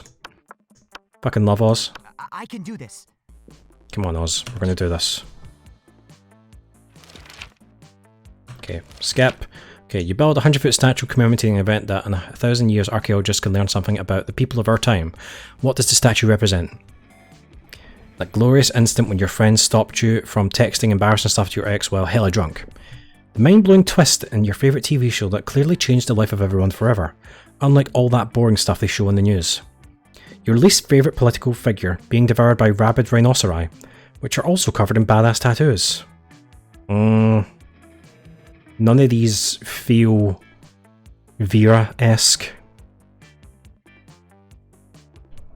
I think out of these I would have to go for the bottom one. Oh, it's not for anyone, that's why. What would be the coolest prize you could find in your box of cereal? Tiny piece of sharp metal so every scoop would be full of thrill and danger. Sample of more nutritious breakfast options so people are encouraged to stop eating the colourful crap. The phone number of the sexy tiger in front of the box. Sexy tiger. Sexy tiger, don't at me. Oh, fucking blood tards, it's 2:30 AM, I have shit to do tomorrow. Jesus, Cyril, you should get some sleep. Not that I don't appreciate you being around, as I've said a few times, but seriously, you need to get some sleep, man. If you were an ice cream, which flavour would you be? Spicy chocolate. No, chocolate on fire. Double creme de la gruyere and meringues. Success. Rainbows and gummy bears. Meat. Tequila and Coke. Success. Here we go, VERA. Come on. We're gonna simp for VERA hard this time, guys. VERA #1. We stand VERA. We simp for VERA. That's all it is. Type of game of this. It's kind of a dating simulator, but it's... I don't know how to describe it. It's a very... I would say it's like a comedy meta type dating game, where you are trying to date people, but it's like quite a quick turnaround. It only takes like an hour to do one playthrough, as opposed to like actual, like full dating simulator games are like 30 to 50 hours. It's like, fuck that. Anyway, right, we're going for VERA. We need money. Even though money didn't seem to come into this at all, at any point. You notice VERA showing off an elaborate new necklace to Miranda. One and only. They're the crown jewels of Lemuria. My family acquired them in a cutthroat business merger. Do you like them? But yeah, Sanix, basically this is a really funny comedy rom-com type game with lots of sexy monster people. It's a good laugh. Oh yes, very much. Disgraceful. Such a shame about the Lemurian royal family though. What, that they're all dead in the hands of their own servants? No, that was unavoidable once the true tragedy had taken place. They were no longer loved by their subjects. Feared, you mean? Oh no, fear is so scary. Love is what matters. I could not disagree more. You there, settle this dispute for us. What is the best way to let people know how powerful you are? Buy their houses, burn them down, then replace them with a water park. You don't need to convince anyone, just make everyone who doesn't love you disappear. Top one. Oh no! Damn it, fuck. I'm really bad at this game. Do you mean to say that you land dwellers have been stealing massive quantities of our sovereign water? Merely for your amusement? This explains why my uncle Archduke was recently assassinated by the ambassadors from SeaWorld. Wow. That's like not even like a changed name or anything, that's just straight up SeaWorld. What a commoner. Shame on you, water thief. Off with your head. Oh, she liked it. Oh, my stats went down, but Vera likes it. I'm a bit conflicted.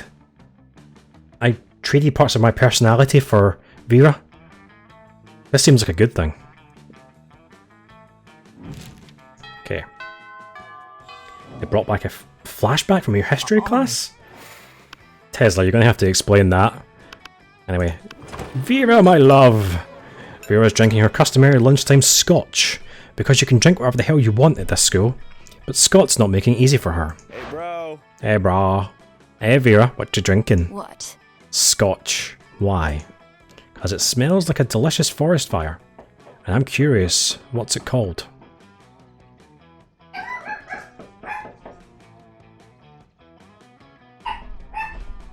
My upstairs neighbour is hammering. The missus just come in the front door and the dogs are barking. You guys enjoying all the background noise? It's exactly what you want to hear on a stream, isn't it? Because it smells like a delicious forest fire. And I'm curious, what's it called? Scotch. Yes. Oh my god, he's getting the word Scotch mixed up for his name. For anyone that doesn't know, my name is Scott. This is painful to me. This is actually painful. What? Scotch? Yes? No, I'm not saying your name. I'm saying the name of the drink. I'm drinking. It's Scotch. By the way, FYI, we don't call it Scotch, we just call it whiskey. It's mine? No, it's mine. Then why is it called Scots? That's just what it's called. Ooh, is it like an energy drink for Scots? What? I mean, we call that Iron Brew, I guess. Without the E. Whiskey without the E. I mean, it's like an energy drink for Scottish people. I feel so attacked right now. Hey, I'm a Scottish person. As a Scottish person, I'm as Scottish as it's possible to be. I'm the most Scot. Oh my god. Somebody save me. No. What would it take to get you to drop this issue?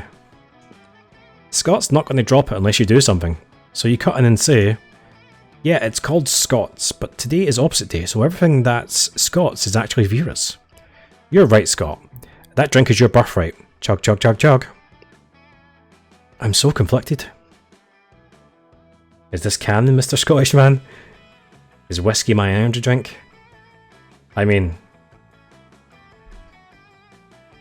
No, I don't drink whiskey for energy. I drink whiskey to relax, or to get drunk. It's the opposite of energy. It's anti-energy. Anyway, let's go to the top one. Don't you mean that today isn't opposite day? No. Aha! I'm not sorry, not Vera. I guess I'll be taking your drink. Wink. Wait, time out. If everything that's Scott's is Vera's, do I have to give Vera all my stuff? Yes. Oh, okay. And does Vera have to give me all of her stuff? Sure. Unfortunately for you, I have no stuff. All my possessions are owned by cleverly disguised shell companies. Now hand over your wallet. Okay, okay. Boy, Opposite Day sure is the best, isn't it? It sure is. After Scott leaves you alone, you and Vera definitely don't spend all his money on cocaine. Well, that took a turn. From whiskey to cocaine in one little scene. Alright. We just scammed Wolf Boy, we did. We made him believe he was Scottish and then stole all his money. Do we want money? No, we need to get some stuff leveled up. Where is fun? Fun is this one. Oh, look at Oz dabbing. Dabbing so hard. That day during recess, you start on rave. Okay, I'm just going to skip this because they're all kind of the same thing. And we did the rave so many times last time. Oh, here comes the missus. Hi, baby. Microphone's on. Okay. 2 seconds, guys. Hello. Penis. Allie's in the room. I don't know if you heard it, but she shouted penis. That's her nickname for me. Okay. You spot Vera and Polly discussing something.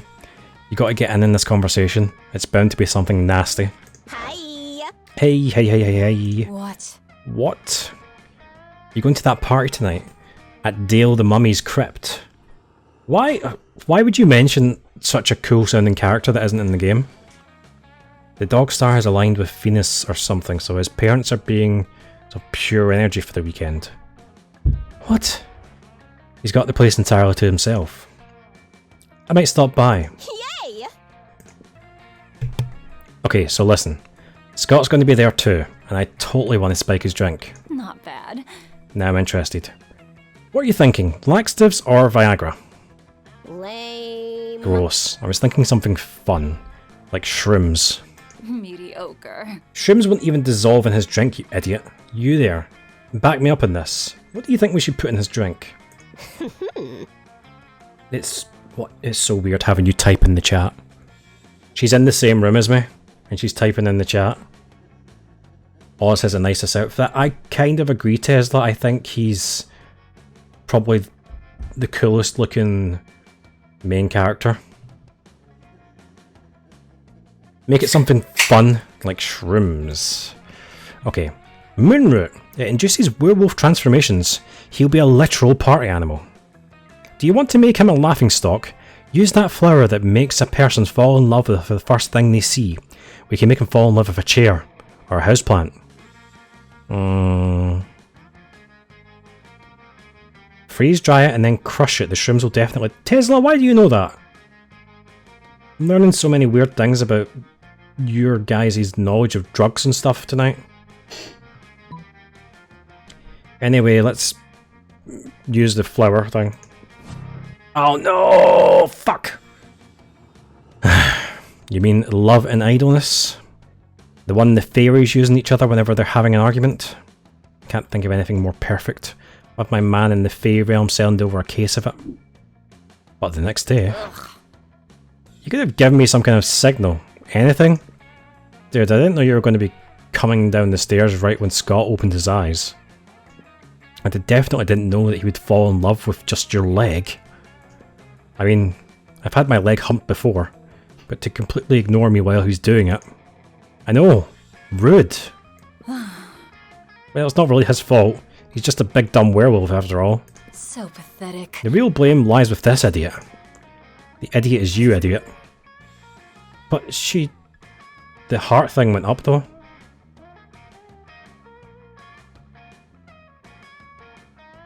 I mean, I got worse off again, but she likes me more. Is this just a running thing with Vera? Alright. I guess we'll just go and get some money. How do you think companies make shits? I don't know, Tesla. You just have to you seem to have some sort of insider knowledge about this stuff. You see a truly rare sight. Vera and Damien are sitting behind the PC, speechless. Fucking metal! Wait, did we just rig an election in the Midwest? I was just trying to change the president's wallpaper to a dick pic. We need to cover our tracks, like, right now. Well, don't just stand there, you innocent bystander. Help us. Yes, of course, I'm talking to you. Damien can't help breaking what? Damien can't help. Breaking shit is useless right now. I disagree. Smashing the internet is literally our only option. Or blame somebody else like the Vanderbilts. Miranda won't be able to disprove it. That one. Fuck. I'm too dumb. You plant all the necessary lies linking the election directly to the Vanderbilts. Unfortunately, you didn't predict that they would roll with it. Later on TV, you spot Miranda's father giving a speech. We're happy to announce that the Vanderbilt Kingdom has just annexed the Midwest. We have no idea where it is, but we're keeping it. Man, Miranda even closed the borders. I had tickets to a human safari in Detroit next week. I would love to see fan art of that. We could have sold the Midwest to the Middle East. You cost me a lot of cash, idiot. What would you call the combination of the Midwest and the Middle East? The mid-center? Now you never know. Okay, this is a cursed playthrough, this one. I'm wondering if I should just restart now, because I feel like I've just totally fucked this. I'm gonna restart. Because there's no way we're gonna get her. Like, the last playthrough went pretty perfect, aside from the fact we got, like, distracted by a quest thing. But this time it's been so fucked. Right, let's go. We're gonna do what we did before and get straight back into it. Sure thing.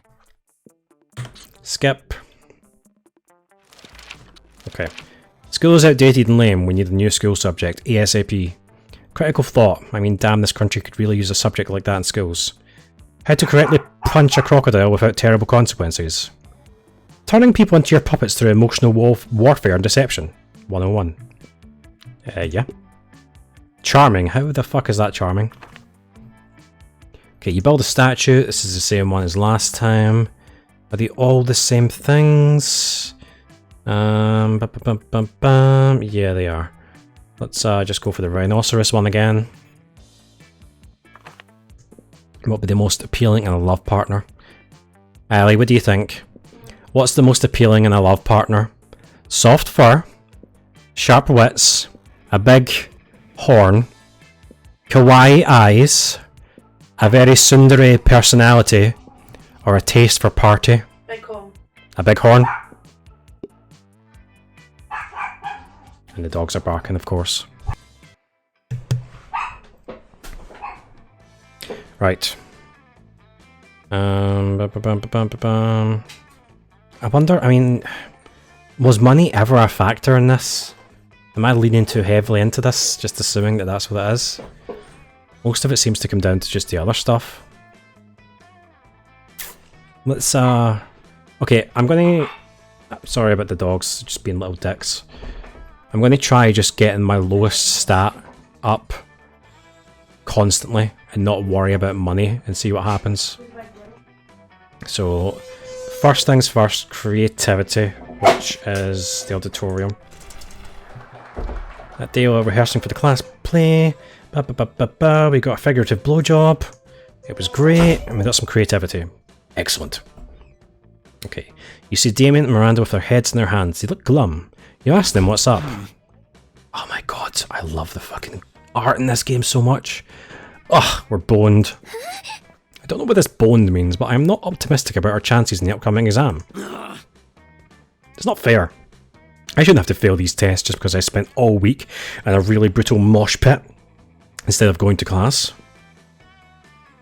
And I did study. I had my servants read the entire textbook, twice. Disgraceful. But for some reason my servants are not allowed to take the test for me. Well, there's only one thing left to do. Chop up the teacher and melt his body in acid. No, there's got to be another way. Doesn't there? What? Easy. Just lobby the government until they remove the class from the entire school system. You don't need to murder your teacher over something like this. Just burn down the entire school. I mean... I don't want either of you to, but I'm going to just pick the Damien one, I guess. Metal.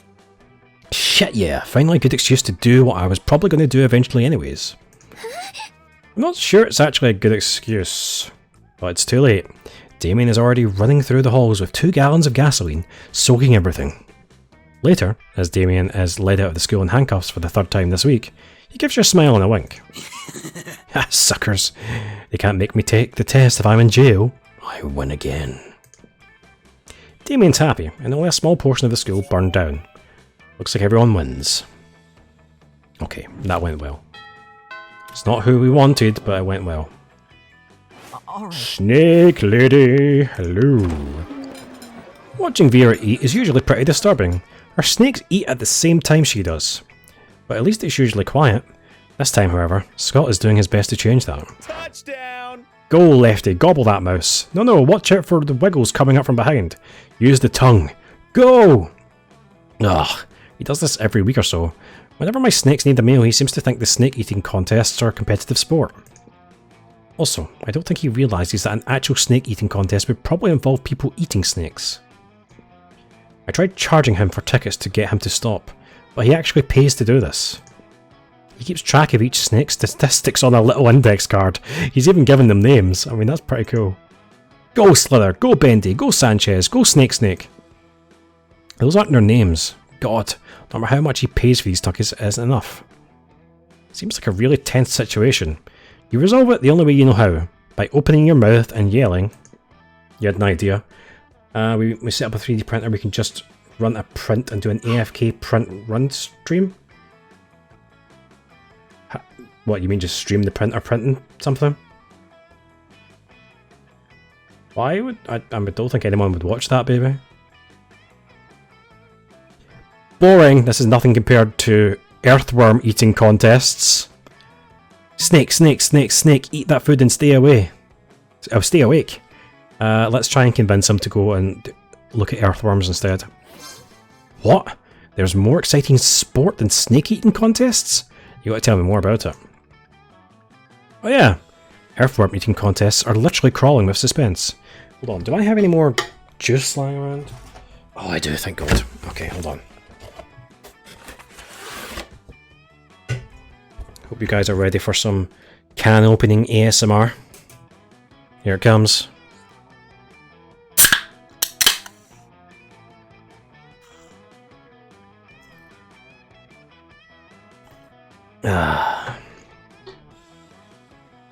You watched the 3D print on TikTok and it was oddly satisfying. Yeah, but was it a video of the whole thing sped up so that you saw it being printed really quickly? I doubt you just sat and watched like it in real time. And even better, they're going on all the time with thousands of players in each game. Thousands? Where's the game? Where do I go? Anywhere there's dirt. Anywhere? There's dirt in so many places. So many places that aren't here. Get going. Sports, that game, or whatever. I will, Vera. I will. I swear, one of these days he's going to decide choking on his food as a sport and die. Well, you hope Scott doesn't actually die. The main thing in your mind right now is how Vera's smiling at you. Nice. It was live. I mean, when we do get it set up, you can just sit and watch it. Okay, so, what's the lowest at the moment? Creativity is the lowest. So we'll just keep pumping that. We'll just skip all this. Okay. After you're walking along and suddenly a car skids to a halt just in front of you. It's not the most logical location for a speeding car to barrel through, and yet here we are. Vera and Damien hop out. The work isn't bad, it's just not at the level it needs to be if you want to win this all-star drag race against a real badass hunk of metal. What's your plan to win, Damien? Just drive your car really, really, really fast? Well, fucking course it is, Vera. That's literally how street racing works. And that may have won you the crown in the past, but it won't work against Justin Darrington, Damien. He's driving the Thunderfuck 5000. Wow. And I'm driving Nancy, pile of shit I've lovingly cobbled together out of every car I've ever destroyed, either in a race or just literally destroyed via arson or whatever. And Nancy can take on anyone, anything, anytime. Fucking metal. The Thunderfuck 5000 is an electric car. Nancy runs on the juice of literal actual dinosaur corpses. What could be more badass than that? Welcome back, Tesla. So pathetic. I don't know, maybe running on pure lightning? Nancy is a piece of shit, Damien. Deep down you know that she does not have what it takes to win us this thing. Seems like this drag race is pretty important for the two of them. And that they're going to come to an agreement on their own. They're not going to come to an agreement on their own. Looks like it's up to you to be the voice of reason. Attitude is everything, but Nancy will never embrace her inner fierceness with all of Vera's criticism. Come on, Damien, let's give this car a makeover. This is giving me heavy RuPaul's Drag Race vibes, and I'm pretty sure that's entirely the point. Vera, you're right, Nancy is amazing, but she can't quite make the grade. We need to crossbreed her with a faster car. Yay, I was smart enough. You're on the subreddit for a second, now you simp even more for Oz. I would love to check that out, Tesla, but I don't want to spoil stuff for myself. And I think learning more about the game as I play it, even through failure, is quite enjoyable. Perfect, we can get a brand new qualified race car and Damien can still feel like his shitty subpar car is useful. Nancy is a thing of beauty and grace, Vera, but as long as her genes live on in whatever machine I drive to victory, the plan is A-OK by me. The three of you get to work setting up what could easily be considered one of the most impressive and high-tech car crossbreeding programs in the country. You find a very shiny red electric limousine to serve as Nancy's stud and start the breeding process along, which mostly consists of making the cars a reservation at an appropriate fancy and expensive restaurant, and loading up their CD players with smooth jazz. Sometime later, Nancy gives birth. Don't ask how, not important. To the ultimate race car. I keep tripping over my bloody words here, give me a second.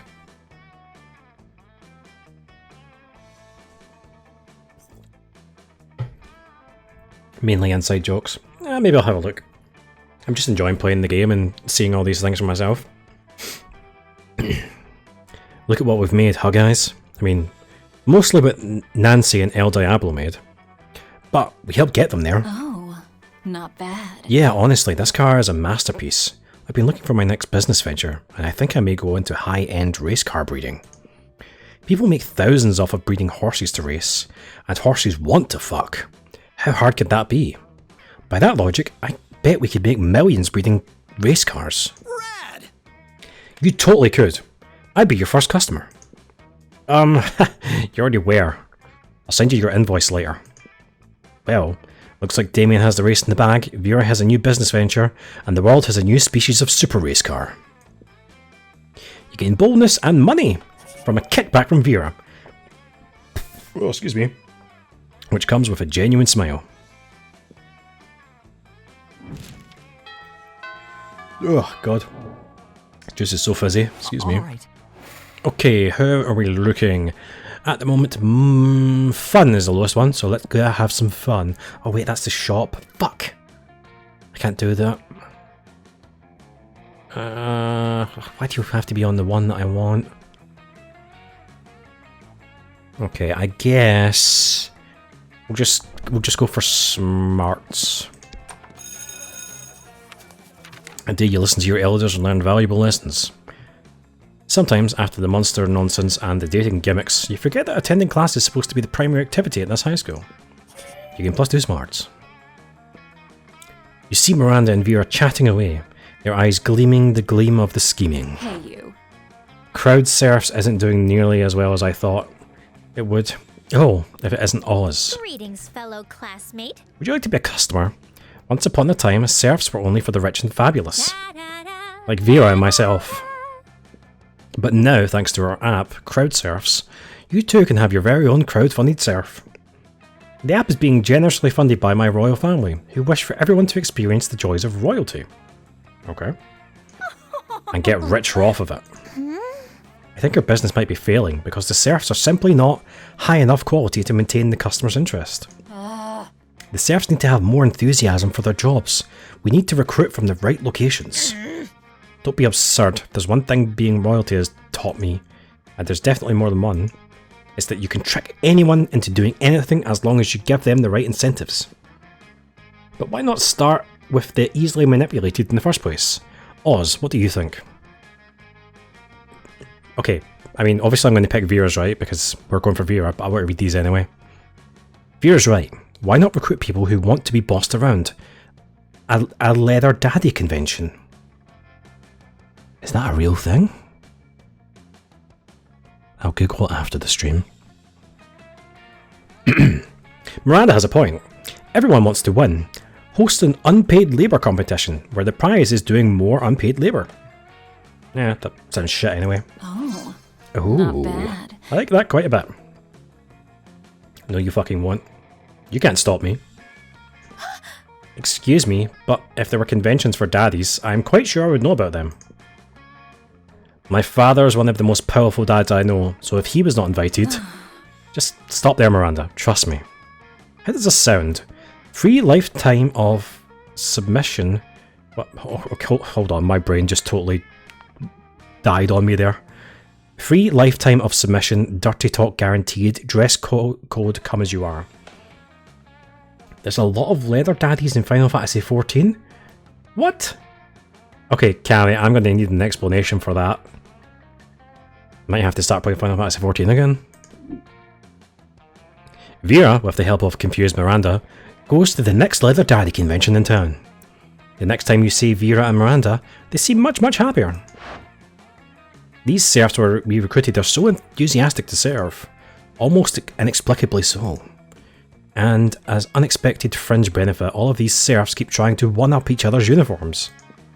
So I created a line of latex and leatherware that's making almost as much as crowd serfs in the first place. That has been It's a win-win-win quite situation. pleasing. And don't worry, Oz, I won't ask how you know so much about the fetish community.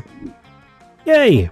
Siding with Vera always makes her happy, and to show her appreciation she gives you money, and we got a little bit smarter. This is working out really well. I specifically decided not to go for money, and I keep getting money. All right. Vera, my love.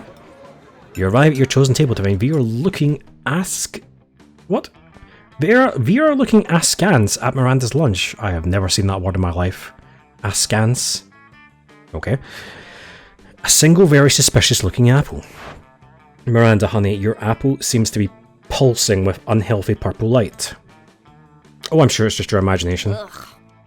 It also has a skull on it, and it smells like lighter fluid. I don't think it's for eating. Of course it's for eating. It's a perfectly standard poison apple. You know, the sort that puts a princess to sleep for 100 years? You literally just admitted it's poison. It's used in a lot of novels, if you say so. Clearly I'm not well read. I also can't help but notice that Cammy has not answered my question. I know, and I always said I wouldn't be the kind of princess who eats a poisoned apple.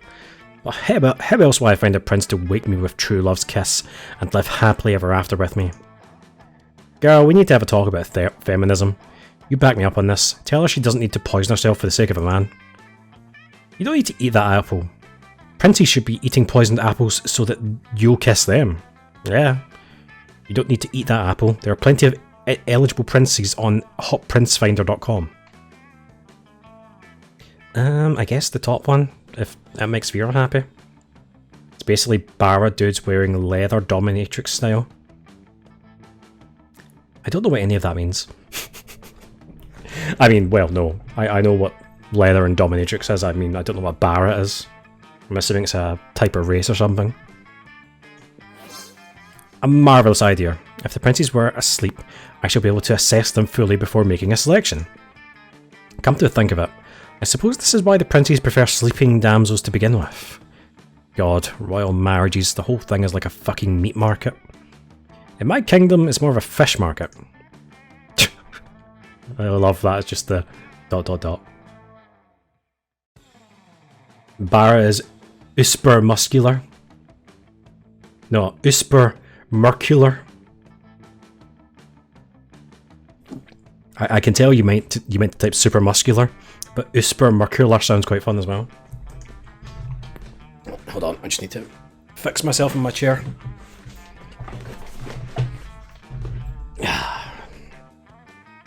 In any case, you two have truly opened my eyes. I shall be sending poisoned apples to all the nearby princes forthwith. Miranda gets to work poisoning all of our suitors.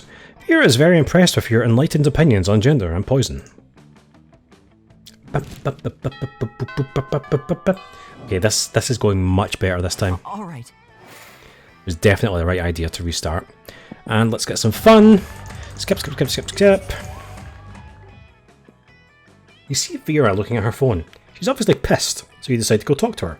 Ugh, not another dick pic. I mean, I know that's what you've got to expect when you look at as stunning as I do all the time, but still, I'm not fond of dick pics. Not at all. When a guy's going to learn, dicks look gross. Sending me a picture of your dick is not a treat for me. I'm not going to frame it and put it on my wall. I'm going to put it in my folder called Sad Losers, and then delete the folder. And then I'll probably set the phone on fire, just in case. Hey, you're pretty unpleasant, right? Ow. Vera, why? Help me figure out what to say to this guy so he'll stop trying to make me look at his wiener. Go for the burn. Sorry, but I'm having a hard time seeing anything. Does your phone have a zoom function? Or maybe a microscope attachment? Destroy his life. Photo edit all the pics into a silly looking monster. Make it the star of a weird kids show and make millions with it. You make a joke out of him, become rich, and you own the copyrights to his dick. Wow.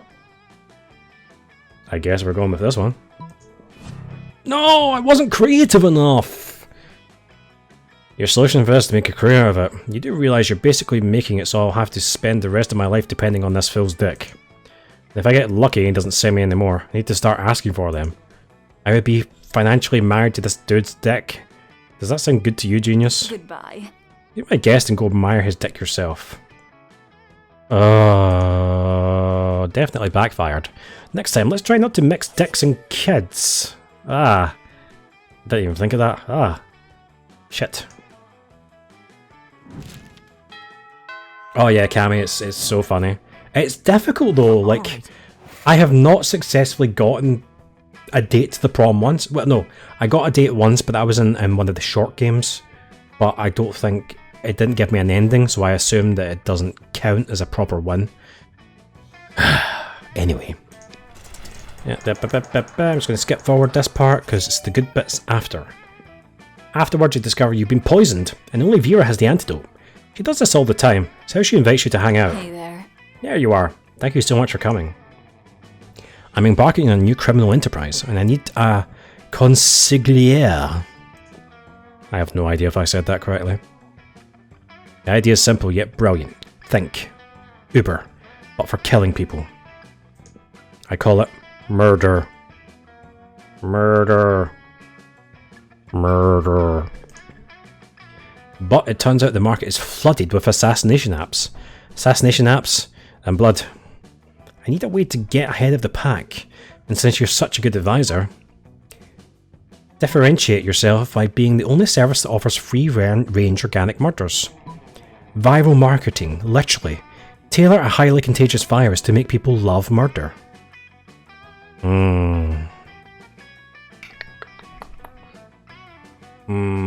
I feel like the organic murder is not what she's looking for. Viral marketing though. Let's go for it. You can do that? Great! You can use my private chemical weapons laboratory. And so, this is working better than I could have ever imagined. Demand for murder has gone through the roof since you released that virus. Sure, the side effects include vomiting, bloody tears, male lactation, okay, cobra feet, time dilation, rigor mortis, rectal teeth. Oh no. Oh. Renegade spleen, microaggressions, sudden tattoos, hair trauma, liquefaction, and coughing. But it's well worth it for the profits I'm raking in. I'm sorry, I can't get by the rectum teeth.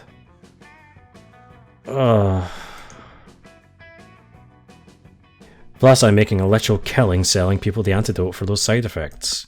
It's not actually an antidote though, it's actually just heroin. Same difference. Did you know they used to give heroin to babies as a cough suppressant? Yeah, the real world is exactly as amoral as this video game, but whatever. Got some creativity and money. And they also used to have real cocaine and Coca-Cola. Alright. Lunchtime! Where is my snake lady? There she is. You find Vera and Polly at their table, deep in conversation. Okay, we saw this one last time. I'm just going to skip through.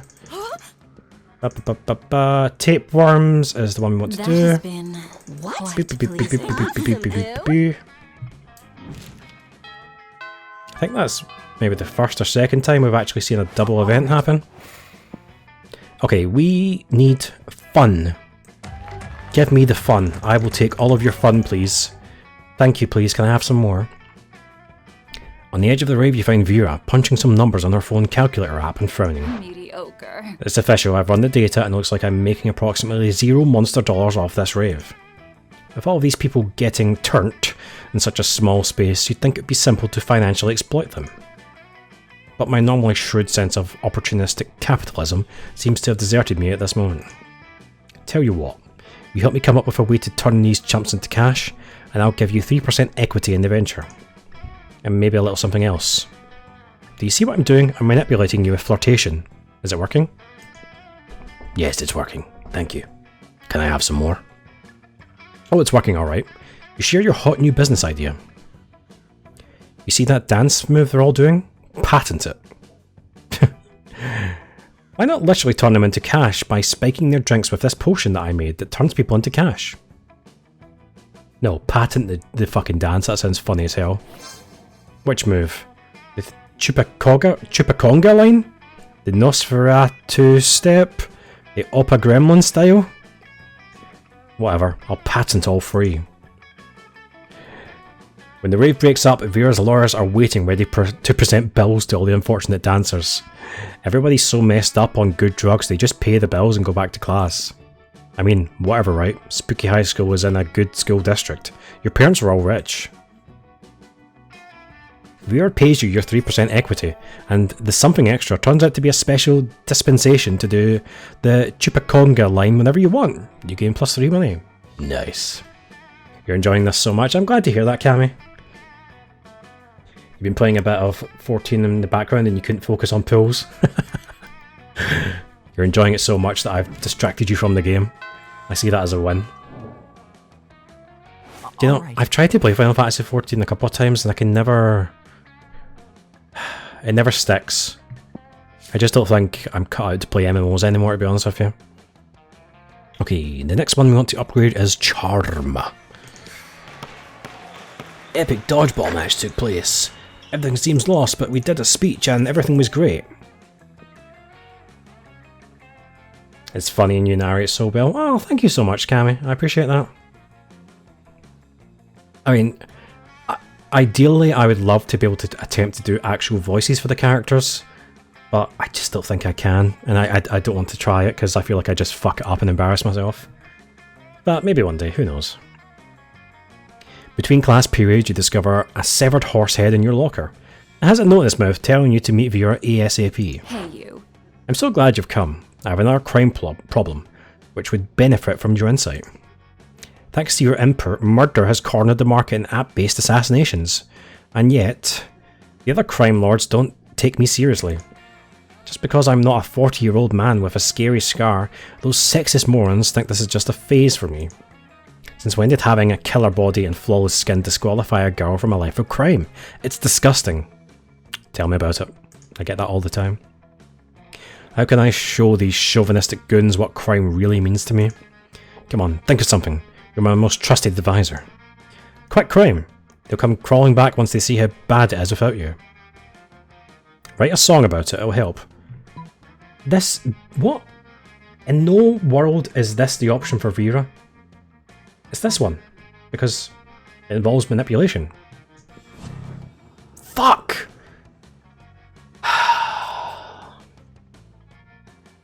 This game is too difficult. You know, if this advice was coming from anyone other than you, I'd ignore it, but you haven't been wrong yet. Fine. As of today, I'm quitting crime.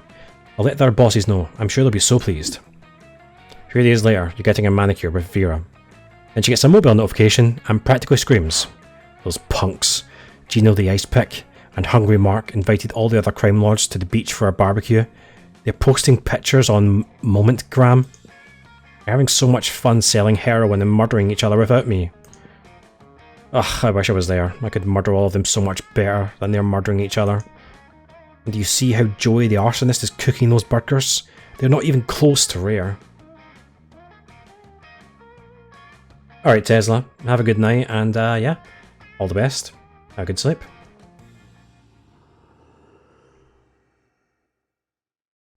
You do all the voices and invoke the cringe, embrace it. Your narrative skills. Oh, thank you again, Cammy.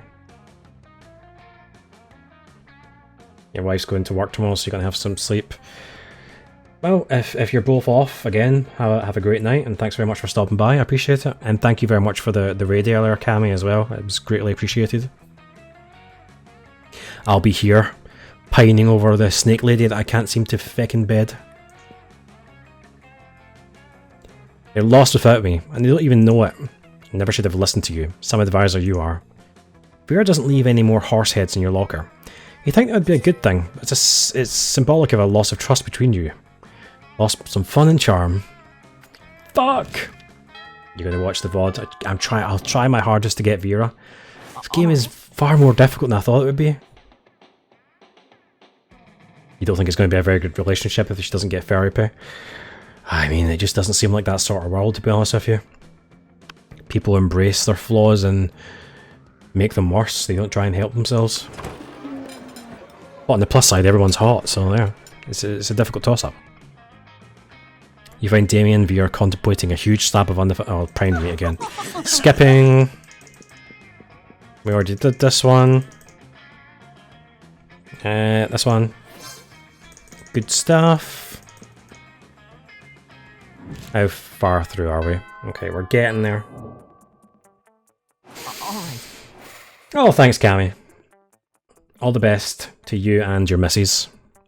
I hope you're well and have a good week. I'm sure we'll run into each other again. Good night. Right. We need fun. Because we lost the fun. So we need more fun. Hello, I'm here for the fun, please. You walk down the hallway trying to beat a level of bone crush on your phone. You're on Smack into Vera, also engrossed in her phone. Sure, feel free to read over my shoulder. You wouldn't understand the charts anyway. Miranda's been mouthing off about being a princess again, as if that's so amazing. Pathetic. She's a princess underwater. You know what's underwater? Sea slugs and fish shit. You know what's not underwater? A school. Why should birthright matter when there are so many other factors that determine a person's worth? Their beauty, their cruelty, their business sense. And using all of these factors, I've divided the school into cools and uncools. Now, I just need to find a way to reinforce the superiority of the cools over the uncools. Uncool students would have to carry cool students from class to class on their chases? Chases? I don't know what that is. Rotting squid should be thrown at the uncool students to remind them how uncool they are.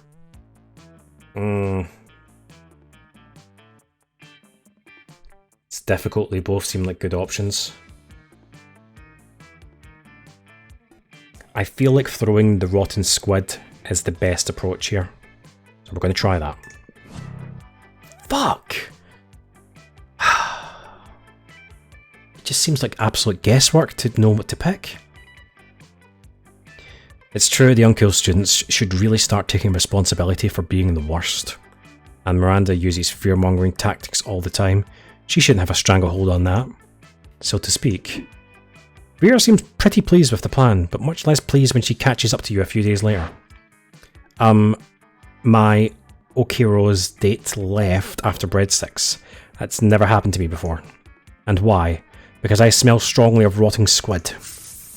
Ooh. Why did you think it was a good idea for me to put my finely manicured claws into a bucket of fish guts? You point out that she didn't have to listen to you, but it's hard to speak when you're buried under several pounds of squid carcasses. Ugh. I tried to get fun and I lost fun. No, I got fun and then lost it, so I basically have gained nothing. Alright. Fuck! Okay, let's get some more charm instead. Please don't be something bad. Later you see Vera cackling to herself in the hallway, which is whatever, but you might as well find out why. Just practicing my prom queen acceptance speech in my mind. It's not like the title bears any meaning whatsoever, of course, and I really do consider the whole thing way beneath me. However, considering how much meaning the other girls put on it, I can't risk some uppity bitch thinking she's better than I am. Plus, it's not bad branding either. I could see using a victory to start a line of successful prom queen accessories, guaranteed to get you the win. Perfect prom shoes, the right makeup, fancy knives to take out your opponents. Speaking of which, I assume this goes without saying, but I'm not leaving anything to chance. I'll be doing a blood ritual to ensure my win. I still haven't found the exact details yet, but I'm optimistic that at least some of the items will be found in the shop. The only question is, where exactly can I find the details for a proper blood ritual?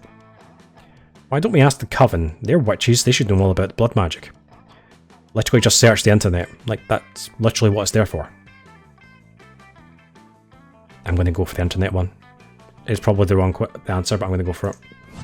Fuck!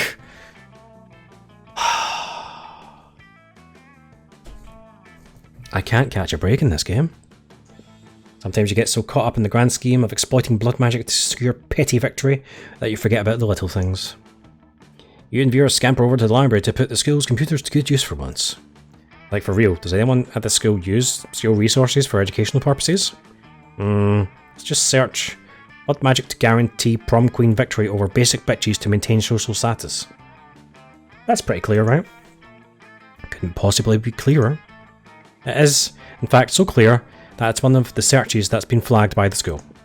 The administration is immediately notified. Apparently trying to cheat your way into prom royalty using dark sorcery is pretty common at Spooky High School. Go figure.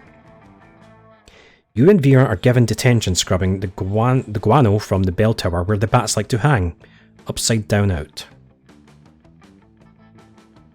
Expert class in Pokemon, time to go get destroyed. Expert, is that like a specific ranking or something? I've never played the game, baby, so I don't know how it works. Better remember that your internet privacy isn't so private. I lost more fun. I'm trying to be good at this game, but the game just won't let me. Alright. Well, good luck in your new Pokemon rankings. I mean, if you've leveled up, you must be doing pretty well at it. Right. As you approach the table, you see Vera delicately lifting a forkful of quinoa to her mouth. She brings lunch from home. When? Food fork 6-8, who do we deliciate? Eating, yeah, eating. Ugh. Scott, what on earth are you doing? I'm cheerleading you to help you be the best eater in the whole school. What's causing this obsession with cheerleading me through mundane activities that require no cheerleading? Everything requires cheerleading, silly. That's why we have cheerleading for our cheerleaders. But I can see my cheerleading's not working. You haven't eaten anything yet. It's because you keep staring at me with your damn cheerleading. Startling me with your damn cheerleading. I can't eat when I'm startled. No, that can't be it. I must not be cheering hard enough. Hey friend, maybe you can help me. You shouldn't be cheering for Vera to eat the food. You should be cheering for the food to get eaten by Vera in the walk-in freezer. Problem is obviously that we aren't dressed up as giant salad. No. Oh, yeah. Oh, duh. It's just like when we cheer for the other team to lose instead of cheering for our team to win. Yes, I invented that cheerleading strategy. It gives us a huge psychological edge against teams that hate losing. I'm gonna go try this right now. Those vegetables are going to get so inspired. Scott runs off to the kitchen to inspire the vegetables. You can still hear his muffled shouting from the back, but it's not too bad. That has been quite pleasing. Thanks. Now I can finally enjoy this quinoa. And baby tears salad without unwanted encouragement. For the next week, all the cafeteria food seems extremely eager to get in your mouth. Cheerleading really works. Okay, we've only got a couple more events before prom. And if we can't bag Vera, I don't know what to do. Let's get some smarts. Skip this because it's not really interesting. We're packing your stuff after class when suddenly, Coach bursts in with Vera and Liam under his arms. Emergency, you two, emergency. The student is failing the Killing Stare class. Vera, Liam, you're the best students in that class. You've got to help him pass. Excuse me, I can't possibly waste my time on this. My time is valuable. You'll be receiving an invoice. See, you already agree on something. You can feel the teamwork flowing like melted butter over the lobster of success. I've never had lobster, but that sounds delicious. And because motivation is the carrot on the stick of victory, I'm going to lock all 4 of us in this classroom until this student gives us the best killing stare in the whole school. Ugh, okay, show us what you've got. And do it quickly, alright? You're ready to give your best killing stare. You focus as hard as you can. It looks as if you're trying to poop with all your heart. Not exactly a killing stare. Okay, let's start your training. The 3 of you do a lot of crazy training, while an inspirational song plays out of nowhere. It's all very motivational. After a 30-second sequence, night has already come, and all of you are covered in sweat. Damn, so intense. Fucking training sequences. Time to escape this torment. Give us a true killing stare, unless you want to slave the rest of your days in the cocaine mines. The cocaine mines. Huh. Okay.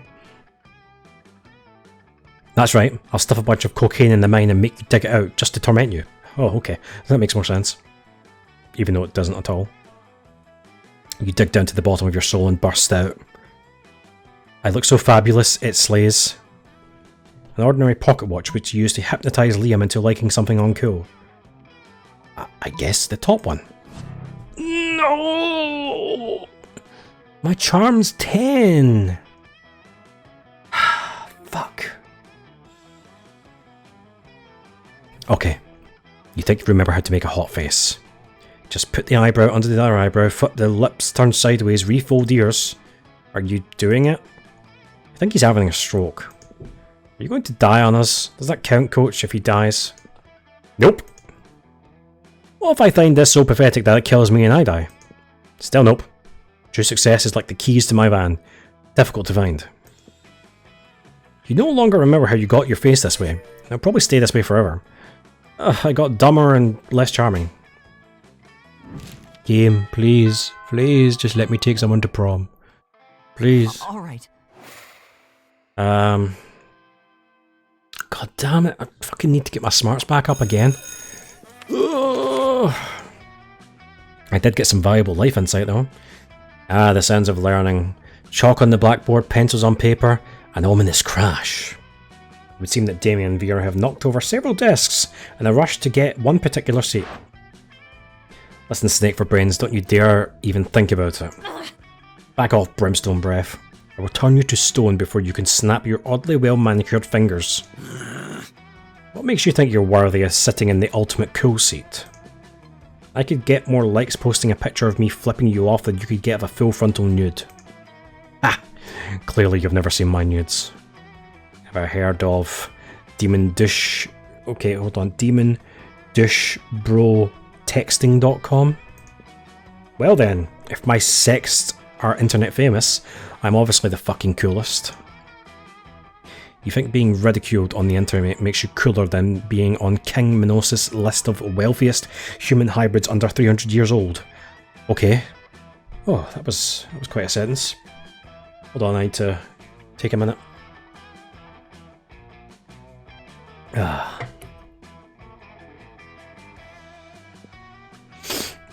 This could go on forever. Better settle it for them. Just fucking take the seat yourself before either of them can stop you. Cam, call down an unholy storm of rhinocer to obliterate the seat. Take the seat. Yeah. Damien and Vera look at you in awe. It seems a new champion of coolness has been selected. Oz? It can't be. And yet, the seat never lies. What is this, the fucking sorting seat of coolness? You feel a change come over you. Your skin is glowing, your blog is trending, and you're suddenly wearing 3 additional pairs of sunglasses. I bow to your lit snack chat skills and on-fleek outfit Do you want to lend your impeccable fashion sense to my... No, please join me for a night of punching and dominoes. Your social calendar suddenly filled up. I hope you don't mind if they stay seated for all the festivities. Hey, I got some charm and fun. Awesome, my stats are back up to a reasonable level. Except fun. Fun is fucked. I'm just accepting the fact that fun is over. Where's Snake Lady? There she is.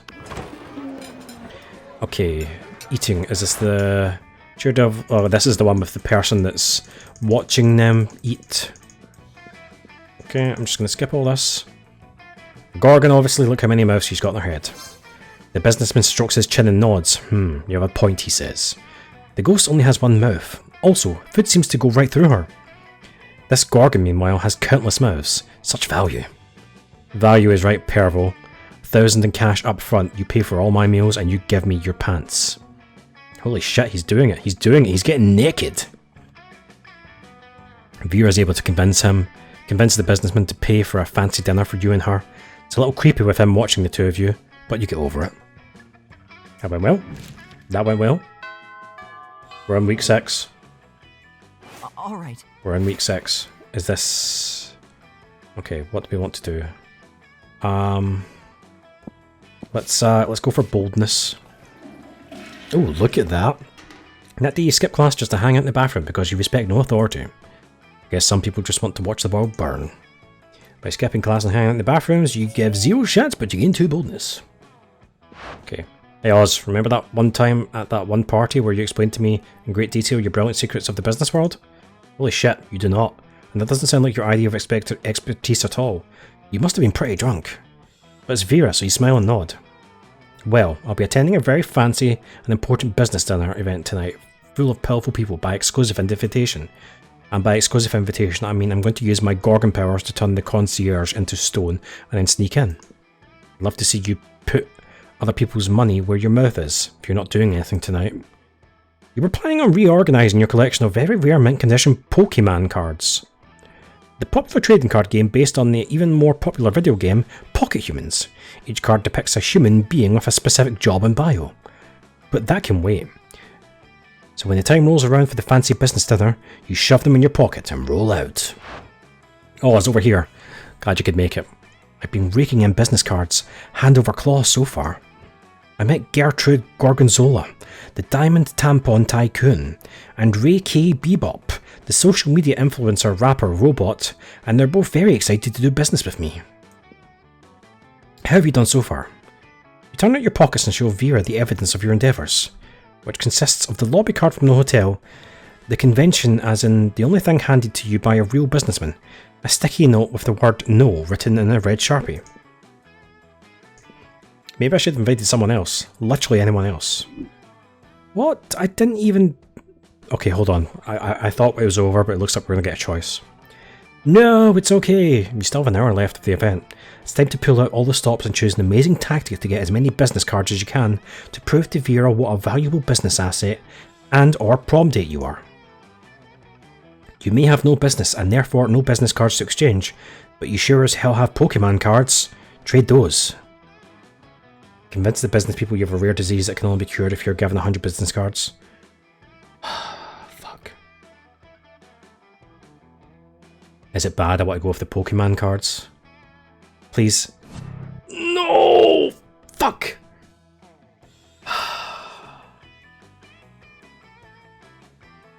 This game is really hard. Unless there's something very obvious about the game that I'm not noticing. Quick as a flash, you pull out your dope collection of Pokemon cards. Hey, yells a lizard person. Peckled Terror Pinstripe Soup. Are those Pokemon cards? I love Pokemon! Cries a nearby spawn of Cthulhu, withdrawing a pack of cards from his purse. Pocket humans are the humans I hate the least. Soon you're surrounded by businessmen, all enthusiastically pulling out their collection of Pokemon cards. Who knew a trading card game based on a video game mostly for much younger monsters would have such immense popularity in high-end business community? A dozen of you sit on the floor swapping cards back and forth as you swap your stories of the best Pokemon tournaments you've played in. What the hell is going on over here? Why is everyone on the floor? You show Vera your impressive new collection of rare Pokemon cards you've procured. Pokemon cards? How is this in any way useful to me? Pokemon aren't real. I need business cards to get real business contracts. And not only did you not get any business cards, now I won't be able to either.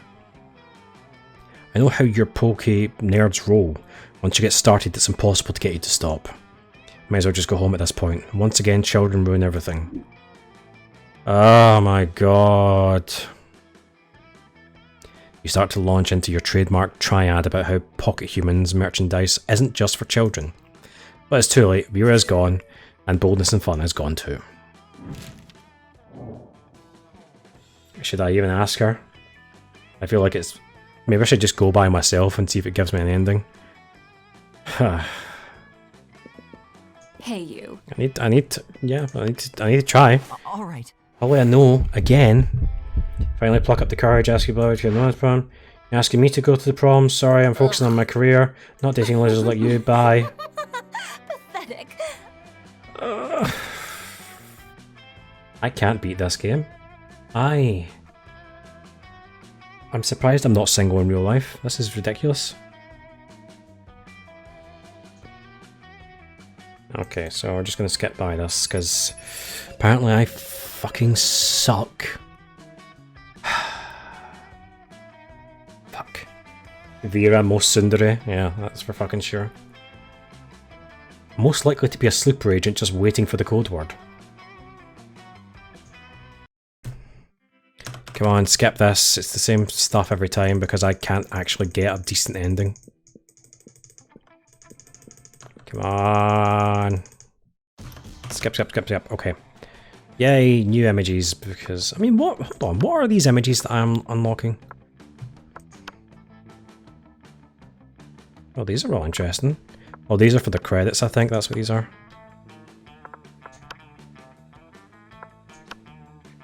Ooh. Monster Sonas? What is this? Is this people who have made fan-made Monster Sonas? You're always ready. Hey Rainbow, how you doing? Good to see you. You're just in time to see me fail at getting monsters again for the third time, I think. I'm so bad at this game. It's ridiculous. Right, let's change things up a bit. We're going to go. I think it was Vicky. Yeah, let's go Vicky. Sweet. Yeah, I'm doing good. Except the fact that I just cannot seem to get a date. Okay, what would be the coolest prize you could find in your box of cereal? More nutritional stuff, metal, phone number of the sexy tiger. Sexy tiger. Being a visionary, what would be the next social media craze? Bullshit, that's for money. Let's go for the money one. If you were an ice cream, which flavour would you be? Success. We are trying so hard to get with Vera, and no matter what, I just keep fucking it up. Insane. Let's go. Okay. Let's just go straight in for smartness. Skip this and get to the event. You see hordes of your classmates running away from Vera and Scott. They're all screaming, "Spoilers!" Have you seen the latest episode of Detective Wereweasel? Wereweasel finally exposed the cartel's entire operation. Awesome, bro. I did. It was so exciting. I peed on Grandma's carpet. Not bad. I know, right? And the cartel's organizational structure is so cool. I took so many notes. Oh, bro. You got VR once. I'm having such a difficult time with this game. It's not even funny. But last night was the last episode and I was so sad. I peed on Grandma's carpet. Again? Well, why don't we start our own TV show? We'll make it better than Wereweasel. Better than Wereweasel? Is that even possible? We're the perfect team. I have money, and you're the gullible target audience. Gorgona Film Studios requires your ideas. Scott Gorgona Film Studios? We'll talk about that later. Right now I need ideas. Okay, ideas. We can do this, can't we? You'll help if you can. I would appreciate that. I really would. At this point, I'm just kind of like, what am I doing wrong? Why wouldn't you love me? Okay. When the Mafia threatens to close his gym, an ugly-ass Nosferatu must expose the Syndicate to save the only place that lets him do his reps. Excuse me. Chile, 1985. When Pinochet floods the market with black cocaine, a courageous drug dealer becomes a private eye to blackmail Pinochet and save her coke labs. I mean, the bottom one, right? Oh. Yay! Okay, we passed the skill check. Did you just create the most relatable detective ever? That was a rhetorical question. Obviously a young entrepreneur fighting to save her business from government regulation that was objectively relatable. But she's a drug trafficker. She's a businesswoman protecting free markets. Doesn't that sound to you like the Monsterician dream? Okay, that's a bit of a weird one. I didn't think about it this way. But is she a buff entrepreneur? Like really buff? Sure, why not? Hooray! Hooray! All my objections have suddenly disappeared. Vera puts you and Scott to work. Oh my god, my brain. I can't read. Stuffing packets of promotional cocaine to publicise the TV show. Okay, you get free money. It's a play on American Dream. Ah. Let's go. Vicky. Come on, Vera. You take your seat beside arguably the two coolest monsters in all Spooky High. Here's hoping you can keep up with them. Ugh. Vera, are you eating manticore steaks again? Yes, and it's delicious. Don't you know that the amount of cruelty involved in the mainstream meat production industry? Yes, and it's delicious. Besides, Liam, you're a vampire. Don't you only consume things that are dead? Well, yes, I suppose, but always ethically sourced, organic, free-range, and human. The human population is out of control, and eating them is the most environmentally responsible thing to do. It's kind of true. A bit dark. Listen, Liam. I happen to have a personal feud with every single animal I eat. I make sure to meet all of them first and ensure I'm devouring only the ones I hate the most. It makes it extra tasty. Well then, surely you can inflict such pain without going through the cruel meat industry and supporting factory farming. Isn't home cruelty better anyways? You may actually have a point there. And if I get my hand in the pot, I can inflict even more effective and specific pain. And I bet there's a way to make money off of this too. Hang on. Somehow I've ended up arguing against my own interests here. Liam, do you want to find innovative and creative ways to move society forward? Or do you just want to oppose cruelty like every other weak mainstream loser? You can actually hear Liam's brain shaking as he struggles between his desire to be perceived as ethical and his desire to be perceived as creative. Maybe you can step in and help. The animals you kill may lose their lives, but what about their afterlives? Instead of letting their spirits go to waste as the byproduct of the meat industry, let's serve their eternal souls as a side dish. Wow. Liam, animals are already suffering from ignorance. If Vera wanted to increase their pain, the best we can do is teach them the concept of death, so they really fear their fate. Let's educate cattle on metaphysics. Wow, these are some fucking amazing answers. I think I'm going to go with the top one, because it's very cruel, and that's what Vera likes, so yes. Perfect. I knew there was a way to monetize, and it keeps the animals from ever gaining an eternal resting place. What the hell is it with Vera and animals? But now the cruelty is extending even beyond their deaths. Hell yeah it is. Thank you for getting the ball rolling on this excellent scheme, Liam. And thank you, Vicky, for nailing down the specifics. Neither of you get royalties, though. That being said, I'll get you a double scoop of Rocky Road sole with sprinkles on top. Yum, maybe? You don't know. You've never eaten a sole before. But it sure is delicious getting Vera's approval. Love me, Snake Mummy. Let's go. Okay. Okay. I don't think I need... I'm not going to bother with fun. We're just going to go with everything else. Smarts, boldness, creativity, charm. Let's get more smarts. Boop, boop, boop, boop, boop, boop. Okay, later you see Miranda and Vera cornered by the wolf pack, who are watching them like a pack of wolves. The wolf pack is here. How would one of you ladies like to go on a date tonight with the hottest dogs ever to not be literal hot dogs? What? I wouldn't, at all. What a commoner. This is not at all how I like my courtships to begin. Where are the jewels? Where are the flowers? Where are the bloody heads of my enemies? Ah man, we'll show you courtship on the court when we win on the court at sports. We'll show you sportship courtship. Every time I think this guy at this school can't get any dumber. Oh, I get it. You're both shy. Don't worry, our barks are worse than our bites. Except when we're doing sports, because then we bring it. Yeah. But neither of you have the confidence to say which one of you wants to go out with us tonight. So what? We can just choose for you. Yikes. Like, they're relatively well-intentioned, but you should definitely step in and save one of them. Tonight, Miranda can't. I have 2 tickets to Sur les Demer's underwater show. Yeah, no, we're going with Vera. You don't want to go out with Vera. I hear her snakes have syphilis. I feel like that's a bad thing to say about her, but I'm going to do it anyway. Oh no, I wasn't bold enough. Shit. My snakes aren't going to fall out. They don't have syphilis. How dare you start rumours about me? I should sue you for libel. I knew that was a bad option. I knew it. Other than money, good looks and great clothes, of course. So if you don't have an STG, you want to go out tonight? Sure, I can absolutely go out with you. I don't have syphilis, so I can go out with whoever I want, whenever I want. No. Snake Mama. Wait. But why did the...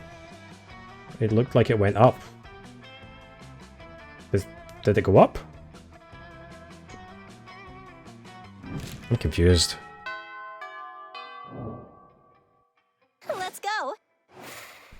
I feel like I need to look up a guide for this game.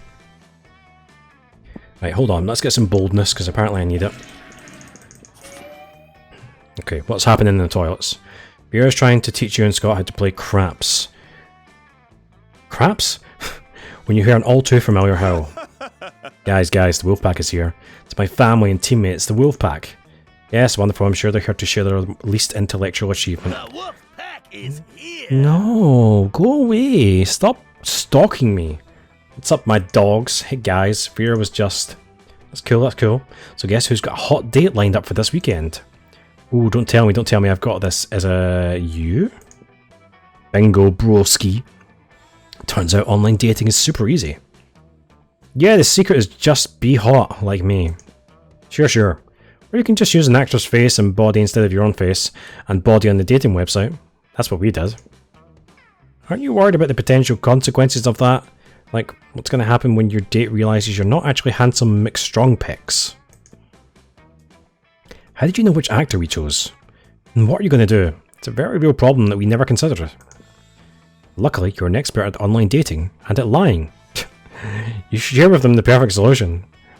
Oh yeah. I am the expert at this one. Here we go, guys. This is the make or break moment. Spend the entire day inside the cardboard refrigerator box covered in question marks. Mystery is alluring. Just be yourself. But first, tear off the actor's face and wear it, so yourself will have the same face as the actor. They're both fantastic options. Let's go with the mystery box. Guys, please. I can't beat this game. I'm so shit. I feel like it needs to have like a big thing at the side that says you need to have 8 creativity to pass this check. And I'm just like, no, I'm just going to click on these buttons and the thing will work. Yeah, me click, me win. That's a great idea. We can even write handsome McStrong pets on the box to make it extra convincing. But how are you going to fit inside one big box? Oh, that's easy, Scott. We're athletes. We'll just sit on each other's shoulders. Oh, thank goodness. The one flaw in this plan is cleverly solved. The Wolfpack happily goes off to find a cardboard box, and you congratulate yourself on the job well done. But the next morning you wake up to a troubling newspaper headline. Internet date ruined by stack of wolves wearing cardboard box. Scott and Vera will never let you hear the end of this. No! My stats are lower than when I started. Would be nice to, yeah, it'd be really nice to know the skills. Let's go.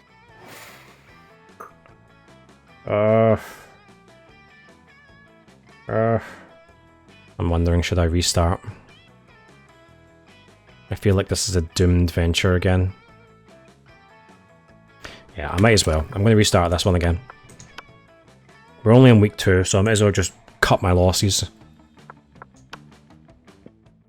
Okay, we can do it, guys. I swear we can do it. We can sex the snake girl. Right, let's go, Brian. You are my spirit animal. Okay. Green for green. Because she's green and we're green. Okay, be a visionary. What's the next big social media? The bullshit one for some money. Oops, it's your chance to fix global warming. What do we do? Global warming's not real. It's time to be a real hero. World's doomed. Starting investing ships and start profitable. Now we don't want profit anymore. What's this one? Creative. There we go. What would be your dream first date? Okay. Crimes, a sweaty and manly wrestling match, a wild party in international waters, lovely walk in the forest after rescuing your date from a dragon, an art exhibition experimental enough to give you a seizure, professional meeting where you charm your date with some astonishing business advice. Let's go for the business advice because that's clearly Vera. Okay. I think, yeah, it's just... it feels like you're supposed to just fail over and over and over again until you learn what the right options are and what the right stats and stuff are. I have no charm or boldness. Let's get charm. Come on, charm. Later you see Miranda and Vera cornered by the wolf pack. They are watching them like a pack of wolves. The wolf pack is here. Oh my god, the wolf pack again. Is this the exact same thing except... What a commoner. Yeah, it is. It's the exact same thing except they're all wearing gym clothes this time. Right. I mean... Fuck!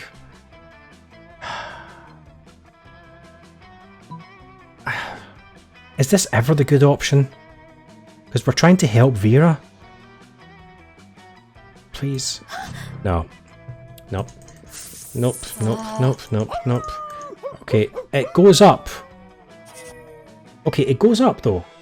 The heart goes up, so I think you still get the affection, but because you technically failed, you still lose stuff. I think. I don't know. But there's a heart thing that appears, so that must be good, right? Sure. Must be good. You find Vera sitting in front of a pile of money instead of food. Okay, yeah. Not bad. We've seen this one before. Let's just skip through. Set the building on fire, charge an exit fee, trick everyone into having an orgy, film it, blackmail. There we go. Great. Has to be good. I mean, it has to be. Unless there was like something that... I don't know. Maybe the game's like, sure. yeah, if you fail the check and you get the love heart, that's bad. But we're not going to tell you that. You have to figure that out yourself. We need boldness. What's up? Oh shit, I didn't realise she was there. Fuck. Shite. Okay. I should probably look at these more often, to be honest with you. A Russian novel with insightful approach to universal matters such as love and death. Creativity, event thing. Sexy fake Latin accent. Erotic fanfic about dragons. A blanket with 2 holes. Fake badass tattoo. PR agent. Some crap glasses. None of this stuff seems any good, so let's just take the gift. Please don't be something that railroads me down a specific...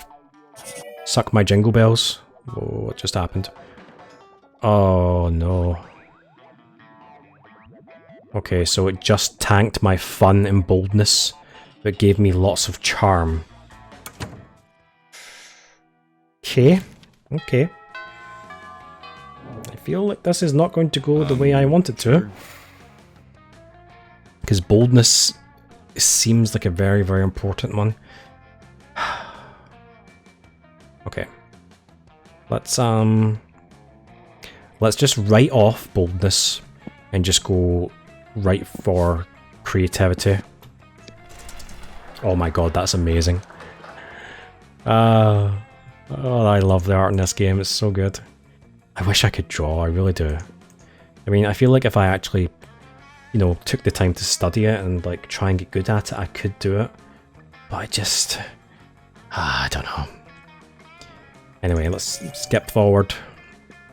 Later you hear Vera and Liam in heated conversation, which seems to contain some pretty sexual explicit language. Oh, brain, come on. This is your first language. You've got no excuse. Just read the fucking words, you idiot. It seems to contain some pretty sexual explicit language, so naturally you go to eavesdrop. Lame. Speaking as a male, I can say that even I grow weary of the infantilizing monotony of the male gaze. Thank you. See, I want to advocate for the Gorgon gaze instead, but that would just turn people rock hard. Ooh. That's not an erection joke. People would die. Personally, I think hentai is the source of the problem. It's so unrealistic. Hello, I'm not a 2D drawing, I'm a real vampire. Pathetic. I know. Even I can't keep up with the standard hentai setting. What, I'm supposed to just grow a dick during sex? So mainstream. And all the women are drawn exactly the same. There's even less body type diversity than at this school. Plus, I don't think anyone in real life has ever willingly addressed a tentacle as senpai. And what's with all these tentacles anyway?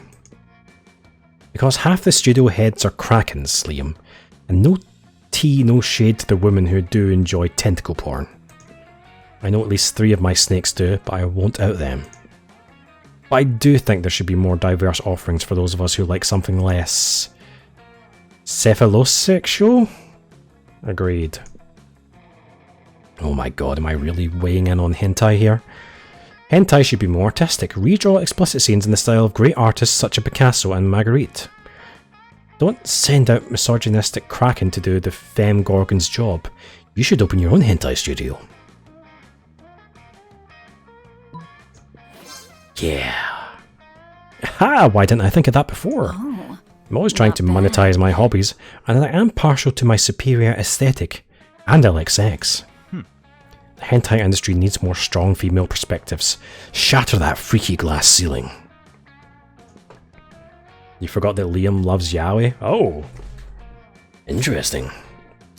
Yes, it could feature stories about 3-dimensional women with lofty and exciting career aspirations, having mind-shatteringly hot sex. We can call it Vernimation. That has been. The tagline can pleasing. be an Oberlin overhaul of over-objectifying awful. The two hurry off to continue the development of their hentai studios, thus improving pornography forever. Hooray! You gain some art and money as a token of your gratitude for your ideas. Okay, I guess that worked out well.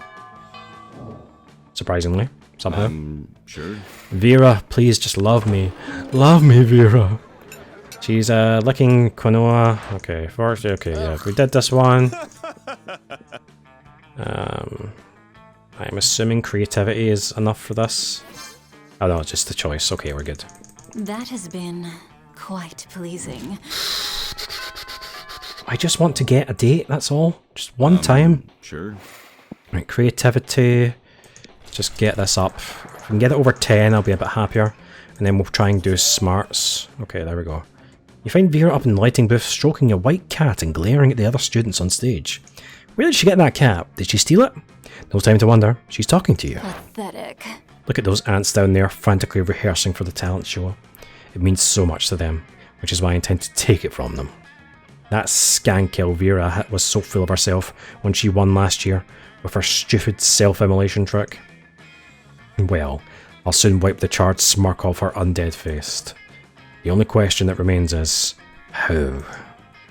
My body is flawless and my talents are matchless, but I don't like to leave these things to chance. Tell me so I can blame it all on you so if things go wrong. How would you poison all the other contestants in the talent show? I'll send each of them a box of chocolates, but instead of chocolates, it would be snakes. I'd give them lead poisoning, like from bullets. I'd shoot them is what I'm saying. Okay, I guess poison. Yes! You have what my psychotherapist calls an irreparably twisted mind. I like it. everyone would be expecting me to send them poisoned chocolates. But no one will expect the chocolates to actually be snakes. It's like Sun Tzu said in The Art of War. Nobody expects snakes. I really hope that's actually in it. You're pretty sure Sun Tzu never said that, but you nod and smile anyway. Smarts and creativity. Nice, nice, nice, nice, nice. Okay, my stats that are high are good. My stats that are low are fucked. Sure. But if I just keep doubling down on all my good stats, hopefully that's all we need. I know I keep saying it, but goddamn it, I love the art. Okay, smarts is over 10 now. In the middle of everything, a portal opens up and swallows Vera, Polly, and Liam. You dive in to rescue them, and straight into the season finale of the Interdimensional Bachelor. Good lord. Help. I'm in danger of spraining my eyes from rolling them so hard. Yes! Oh my god, we're on a game show? Yes, indeed. Tonight you three will answer a series of trivia questions. Whoever gets the most points becomes my... I'm going to win! I don't even care what the prize is. Oh, hold on. Need to take a little second here just to breathe and have a little drink.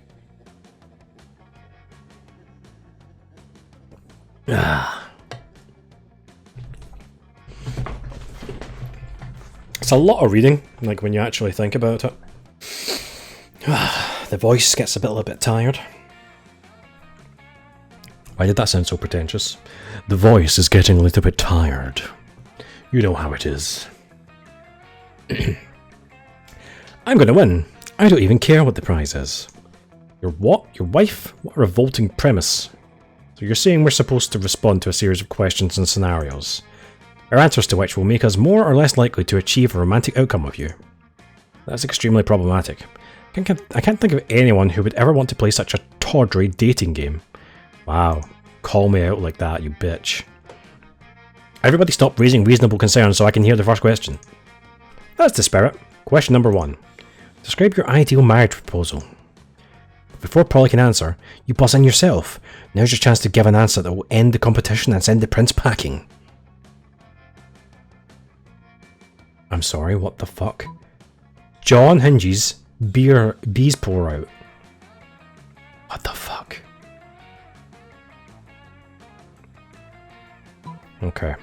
Okay, not that one, because that must be like a fun check or something, because that's just ridiculous. I present you with my grandmother's wedding ring, still attached to my naked grandmother. Okay, that has to be a charm check. Which I have a lot of charm. That's creative. Okay, that's fine, we're good. Sorry, that's not the answer we're looking for. Does anyone else... Wait, what's wrong with that answer? That was a dope answer. Do you have something against grandmothers? Or, oh my god, do you have something against nakedness? Because my whole answer was just going to be naked. Actually, from you that would be acceptable. Oh, so now there's a double standard. Nudity is okay for Polly, but not for grandmothers. Grandmothers have flesh too, you know. Or at least, some of them do. The ones that aren't ghosts or shadow goblins. I can't believe we're on a game show hosted by a grammaphobe. Grandmothers are the most retro immediate family members, and we should all respect them. You know what? Fine. I'm sorry I abducted you all to star in my amazing game show. Go home. The image of your naked grandma has completely crushed my libido anyway. To everyone's relief, the prince sends you all home. This whole situation reminds you of a call to your grandmother. You don't tell her why. Excuse me. Okay, charm is very high, thanks to our horrible Christmas sweater. Sure. Vera, you will be mine. Right, business idea. PP woman digging their food. Okay, this is the same one as before. We can just skip. Okay, tapeworms. That has been quite What? Okay, that was an easy one. Okay. Let's get some more smirts. Some nighttime smirts. Okay. You come to as if you'd been knocked out, drugged or something, to the sound of... Oh my god. Welcome back to Season 2 of the Interdimensional Bachelor. Today's competitors are last season's flaw in the cogs, Brian, and an army of sexy werewolves. Hooray! Sub losers. For the last time, fuck bench, I'm not a werewolf. Perhaps not, but you have a fiery temperament, wolf-like drive, and killer abs, so it's close enough. Yeah, bro, one of us, one of us. I thought we were going to do a sports game. Sports game, sports game. We are, my dear sweet army of sexy werewolves. And Brian? We are. In fact, it's time for our first round. Are you ready? For your first test of speed, strength, and skill on the Interdimensional Bachelor Season 2. It's time to see which of you incredible lichens can sign your name on this legally binding document that is in no way a marriage contract the fastest. You can see the werewolves' tails wagging in anticipation, ready to prove themselves the fastest, bestest athletes, and Damien is cracking his knuckles, not about to be outdone. If you don't step in, at least one or two of these people are going to end up married to the prince of sheer hyper-competitiveness. Thinking quickly, you... Sign the name of Tyrelot the Terrible, thus summoning him. Eat the contract. This one. Yes! Never did you think you'd be able to outrun a werewolf, much less 5, plus 1 devil. But in circumstances such as these, with so much at stake, something simply kicks in. What the hell, man? I'm going to get shown up by someone. I want to be a pro athlete, not Brian. Yeah, bro, no fair. Rematch. Of what rematch are you speaking? All of you turn as one to see, the towering figure of Tyrelot the Terrible, an enormous robot. Well, hello there, my good metal sir. I'm afraid you've wandered onto the set of my hit television programme designed to find me my spouse. That is, designed to see which one of these fine athletes is the most skilled. No, says Tyrelot the Terrible. You were correct. The first time. It is about finding you a spouse. And now I am here to be that spouse. There's been a mistake, friend. I was to marry either a sexy werewolf, a sexy devil, or a sexy Brian. Affirmative. And the sexy Brian signed my name to your marriage contract. Congratulations, you are my husband. My sweet husbando. For some reason, the prince looks less than thrilled with his new robot spouse. Sucks for him. Meanwhile, you have an army of sexy werewolves, and Damien, very pleased with you as you lead them back to your own dimension. Yay! It worked out fine for me! Dun, dun, dun, dun, dun. I don't know what all this interdimensional stuff is going to do, but Sure. if it helps me get Vera, then that's all I care about. Okay, let's just go for creativity. Nope, she's in the auditorium, we can't do that. So we will go for smirts. Give me more smirts, please. I don't know what that said there, but I saw it say super effective. Later you see Vera frantically rooting through her kelpie skin purse. Ah, I forgot about this idiotic assignment Mrs. Panthera gave us, and now I'm totally screwed. We were supposed to bring something for show and tell. Is this spooky high school or spooky kindergarten?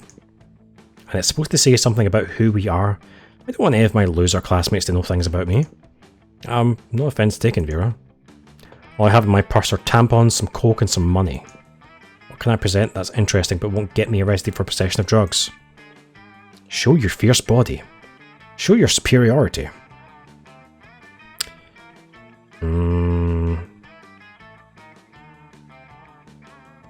I'm going to have to say superiority. Yes. Wow, good call. No matter what else I'm carrying, I always have my superiority with me. Always. And it never hurts to remind everyone to stay in their goddamn place and recognise a queen when they see one. When Vera gets up to address the class, she looks even snootier than usual. Hello class, I'm Vera Oberlin and I will be showing you my superiority. To start with, let's begin with my superior sense of fashion.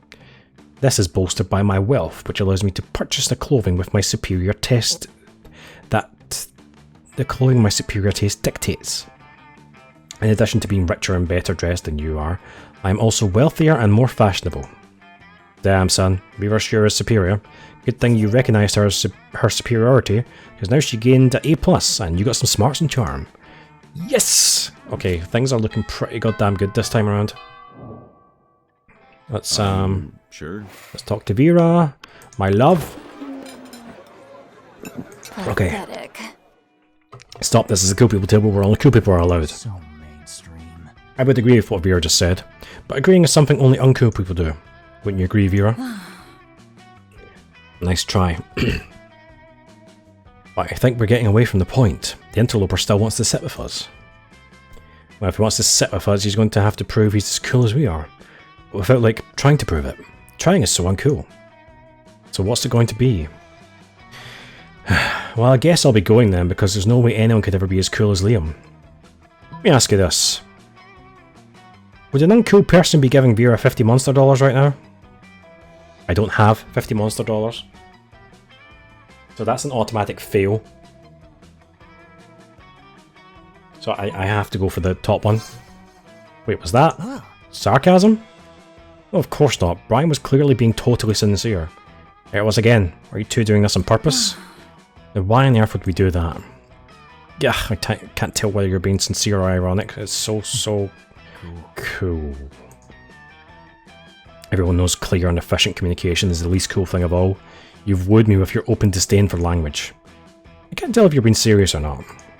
Exactly. Vera and Liam invite you to sit with them and chat. By the end of lunch, none of you has any idea what anyone else meant. So cool. Not the ideal choice, but the other one was going to fail because I wasn't rich. Do I want to keep... I wonder if I should just try and get some more money at this stage. Just in case something actually does... I mean, it seems to be very, very little chance of anything being money-based, except the one we just saw. Nah, fuck it. Let's get more creativity just to keep that going up. As long as we can try and focus on the ones that seem to be our good skills, we should be good. Oh, hello. God damn, I signed up for this play because I knew I could fill out these costumes like a goddess.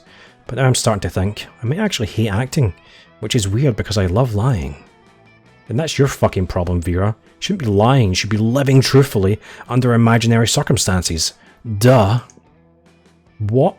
You think I don't know about acting? I have hidden depths, you know. My life isn't all about punching and arson. It's just mostly those things. Look, you're an assassin, right? You just need to think of the best reason to assassinate someone. Ooh, you know exactly what that is. Because nobody's paying you not to. No reason at all, everyone's rotten and deserves to die. I'm assuming the paying one.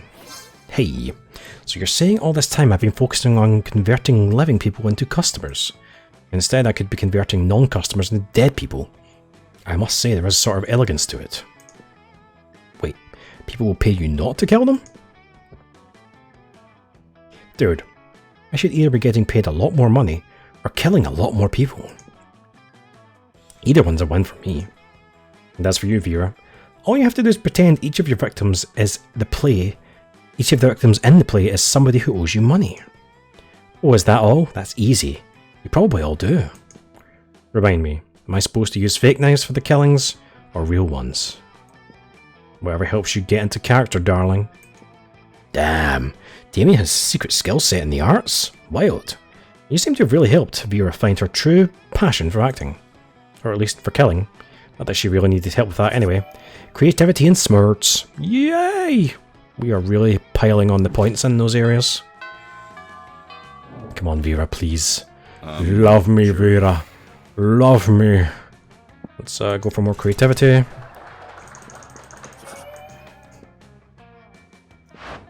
You're making your daily protection payment to Vera when suddenly... Greetings. Oh, for fuck's sake. Everyone stop what you're doing and look at my majestic visage. Visage? The interdimensional prince muscling into my territory, are you? Not at all, my darling Viperess. I'm here strictly in a business capacity. Business, you say? I'm all ears. Except for my snakes, which are all tongues and teeth. It's simple economics, my love. You're an aspiring crime kingpin, and I'm a prince. I propose a merger. A merger of our resources, our minds, our bodies, and our spirits. Not bad. Interesting. Oh no, Vera's getting out her calculator. If she decides this merger is financially viable, good luck asking her to prom. But how will you undermine Vera's confidence in the prince's financial status? Replace all of his gold with fish. Steal all of his money with your high-frequency trading algorithm, Carl. Okay, this one is definitely smarts, and my smarts is good. Yes! Before we drop the contract, I hope you won't mind providing a full accounting of your assets. Of course not, my dear. As you can see from this spreadsheet, my entire kingdom is owned by someone named Carl. Let me see that. You idiot. Carl isn't a person, it's a computer algorithm. Probably stands for something else like computerized autonomous robotic light bulb? Nope, doesn't stand for anything. It's just Carl. You gain some boldness and some smarts. Yay! I don't care about the boldness increase, but the fact is that I did good. I think. Sure. Vera, there you are, right in front of me. You approach Liam and Vera's table to find them thoughtfully tasting several glasses of wine. Okay. Ah, wine, the most exclusive of beverages. Even a vampire such as myself cannot resist its class and allure. Do you know a lot about wine then? I'm having dinner with the King of France next week and I could use some pointers. France doesn't have a king anymore. It's what the media wants you to think. So do you know about wine or not? Alas, in my centuries of living I have only learned how to look good holding wine, not how to evaluate it. All I know is that I am not drinking another glass of that one. Vera points at a bottle with Polly's toilet wine, written on it in permanent marker. What I wouldn't give for an experienced sommelier to help us judge which wine is best. You know nothing about wine, but you're pretty sure most sommeliers just make up stuff anyway. You suavely recommend. Try the sangria, it pairs well with seafood and blood. The tannins in this robust Malbec are an elegant way to mask the taste of poison, perfect for diplomatic missions. Bottom one? Hey. Why would you want to disguise the taste of...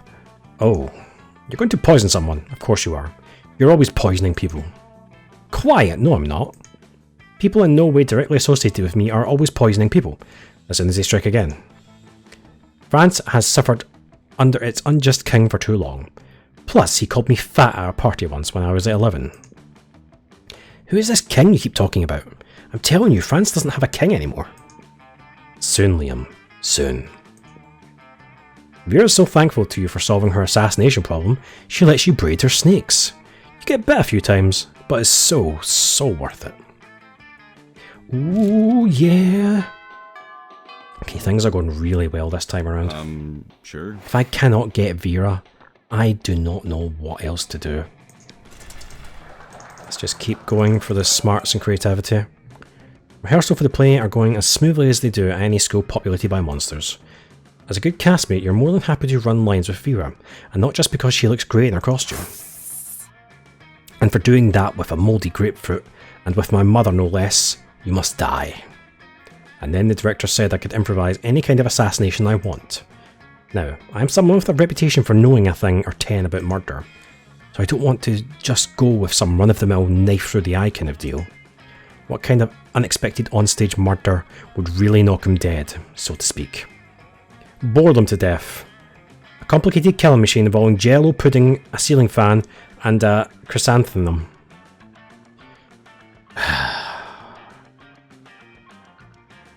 Bore them to death. Does not seem like an option. I'm going to go for the bottom one. I don't feel competent in either of these. Okay, sure, it worked. It sounds unnecessarily complicated, which is exactly what I'm looking for. Together, you and Vera set to work on creating the most spectacular murder machine of all time. By the time the orange rind and the corkscrews are in place, this thing is really coming together. This thing looks fantastic. You know what? I think I'm going to end up marketing and mass producing these. Vera Oberlin's murder machine. Destroys your enemies, sends faxes, and makes a mean cup of coffee. I could really go a cup of coffee right now.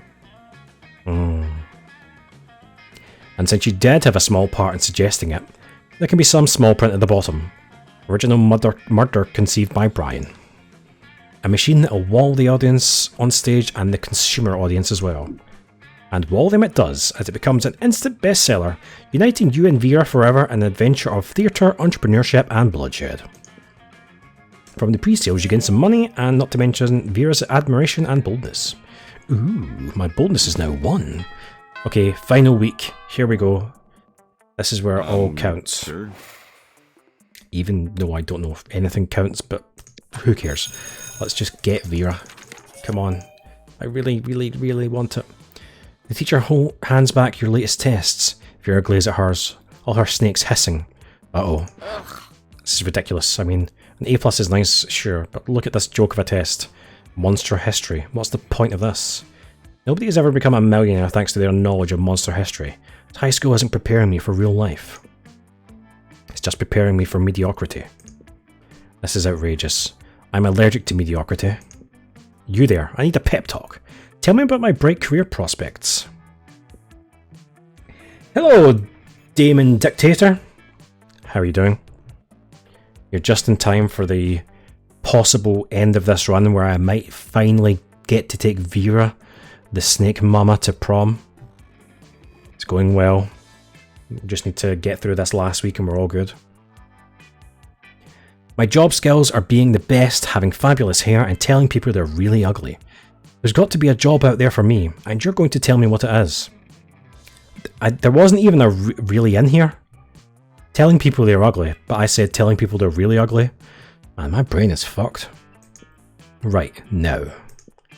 Have you considered judging a reality television? I hear there's an opening on America's Next Top Monster. Who needs college? The financial system is designed to benefit sociopaths just like you. Look, I've worked out the perfect investment strategy on this spreadsheet.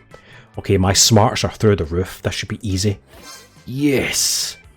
Whoa, a way to make money and support businesses that make lives worse for poor people? You're a genius. Just look at all these investment opportunities.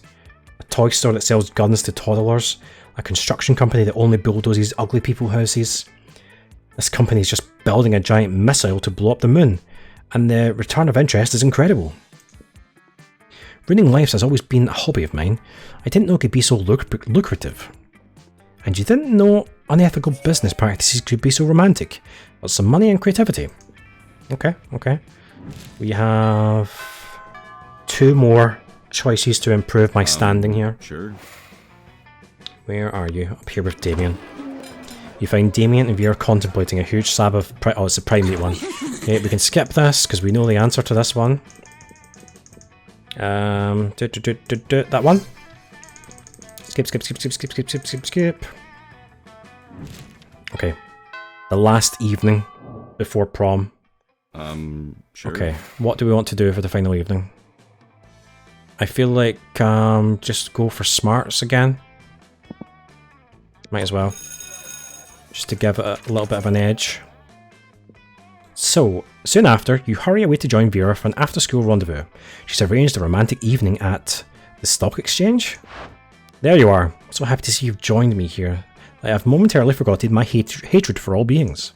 You... what? You thought we were going to dinner? No, silly. How am I supposed to make profit at dinner? If you're hungry, just eat some money. There's plenty of it lying around. Look, I invited you here because I wanted to share something really special with you. You see all these people here? These sociopaths screaming at each other in $10,000 suits? This is my family. Well, not literally. I've never met my birth parents. It's more like a room full of my worst enemies. But what's family after all, but a room full of your enemies? Anyway, enough chit-chat. The real reason I brought you here was to help me make money. Make with the stock tips. You know absolutely nothing about the stock market, but that's never stopped you before. You tell her, buy one of everything. Sell it all we need is each other. Fuck. Fuck. Neither of these are obviously the right answer. Because the bottom one seems bad financially, which she hates, but it's romantic. And the last time I chose the non-romantic option, I totally fucked the game. But the top one seems the most obvious. I'm totally going to fuck this up. Buy one of everything. No! Fuck! I should have went with the bottom one. The bottom one would have used my charm. It's got to be the stupidest thing I've ever heard. I've heard Scott talk about his favourite blah. One of every stock. Do you know how many stocks there are? You do not, in fact, know how many stocks there are. You guess 6. Significantly more than 6, and most of them are things like Gremio's Dealed Fish Salads and Shitty Business LLC. Oh look, here's one called Moneyhole. It's a tech stock that promises to be a brand new way of basically setting your cash on fire. Or why don't invest in this one? Racebook, the social network for racists. Ooh, wow. Even if I bought all of these terrible stocks, it wouldn't nearly surpass my worst investment by far. All the time I've invested in you. Devastated you, flee home and... I swear to God. If I have fucked up this whole playthrough Hey there. with that one mistake at the end, I'm going to be so pissed off because everything else has been perfect and has gone so well. Please tell me it didn't all hinge on that one decision that I fucked up. Please, please, please, please. Okay, here we go. Sure. You finally pluck up your card and ask your beloved to go to the monster prom with you. Prom together? Ugh. I'm not a delicate flower that spends her days waiting for someone to ask her to prom. I'm a strong, confident, self-made woman. I can ask someone to prom myself. Would you want to come to prom with me? See, there you have it. I can do it myself. I dare you to decline my proposal, sweetheart. Vera Oberlin plays to win. You're not bad. I did it! Over 3 hours of trying to take this snake to prom, and I finally got it. Prom was awesome but short. Vera took tons of selfies of the two of you, and at one point she revealed her true intentions. Perfect. Now we have a solid alibi for what we've been doing tonight. Now the real party can get started. And then you spent the rest of the night mercilessly hunting down her most hated enemies. She taught you how to properly use a sniper rifle, and it was super intimate and flirtatious. Bloodiest bonding experience ever.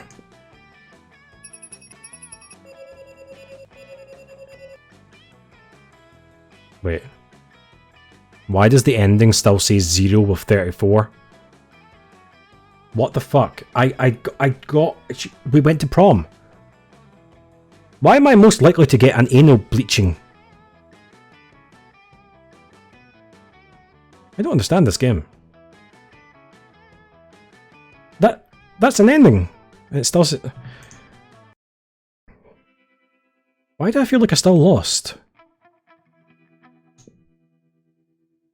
Okay, come on. Tell me something good. After some years, the prince's dimension became a democracy, mostly due to the public discontent with royalty that spends most of its time in other dimensions. Despite that, the prince keeps on annoying high schoolers.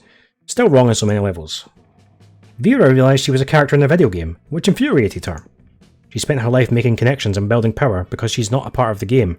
She plays the game. So be careful. Maybe now she's the one pulling your strings. Fucking she is! She is! Are you telling me I didn't get her ending? What the fuck? Does it come down to the very last check and I fucked it? Miranda started a non-profit to help countries without a monarchy, because all countries should have the right to be graciously ruled by a mere kingdom. Oh my god! I don't understand this game. I thought I won, but I feel like I didn't. I need to like read into this game, because clearly I'm doing something wrong here. Let's skip that because YouTube apparently does not like that song and copyright claims it. All I got was 6 fucking images for my hard work. Oh, maybe the 34 endings are the secret endings. Maybe that's what it is. Maybe you just have to get those for it to work. Ah, man. Okay. I don't think I have it in me to do another run of it. That's like the 3rd or 4th. Or maybe the 5th, because I restarted twice, I think. So God knows. Ah, man. I'm definitely... yeah, I need to look up some stuff about this game so I can actually figure out how to properly do this, because I feel like I'm missing something obvious here, or something that, like... I don't know. So I'm just... yeah, I don't know what else to say. Frustration is all I've got right now. Anyway, I think I'm going to finish up. I'm going to finish up for the evening because it's midnight here. So thank you guys for watching. I appreciate you standing with me even though I can't get anyone to love me. So I guess I'll just have to, you know, settle for... I don't know, settle for disappointment. I don't know. Well, hold on. I'm just going to stick a raid on here. We're going to chuck a little raid over to Earth to Jelly. She's a fun and great streamer to talk with, and she's currently playing Dead by Daylight. So I will chuck you guys over. Thank you again for watching, I appreciate it. And yeah, check out my links for Twitter and Discord below if you want to get involved in the community and have a chat. And yeah, I'll see you guys next time. Thank you very much, and see ya.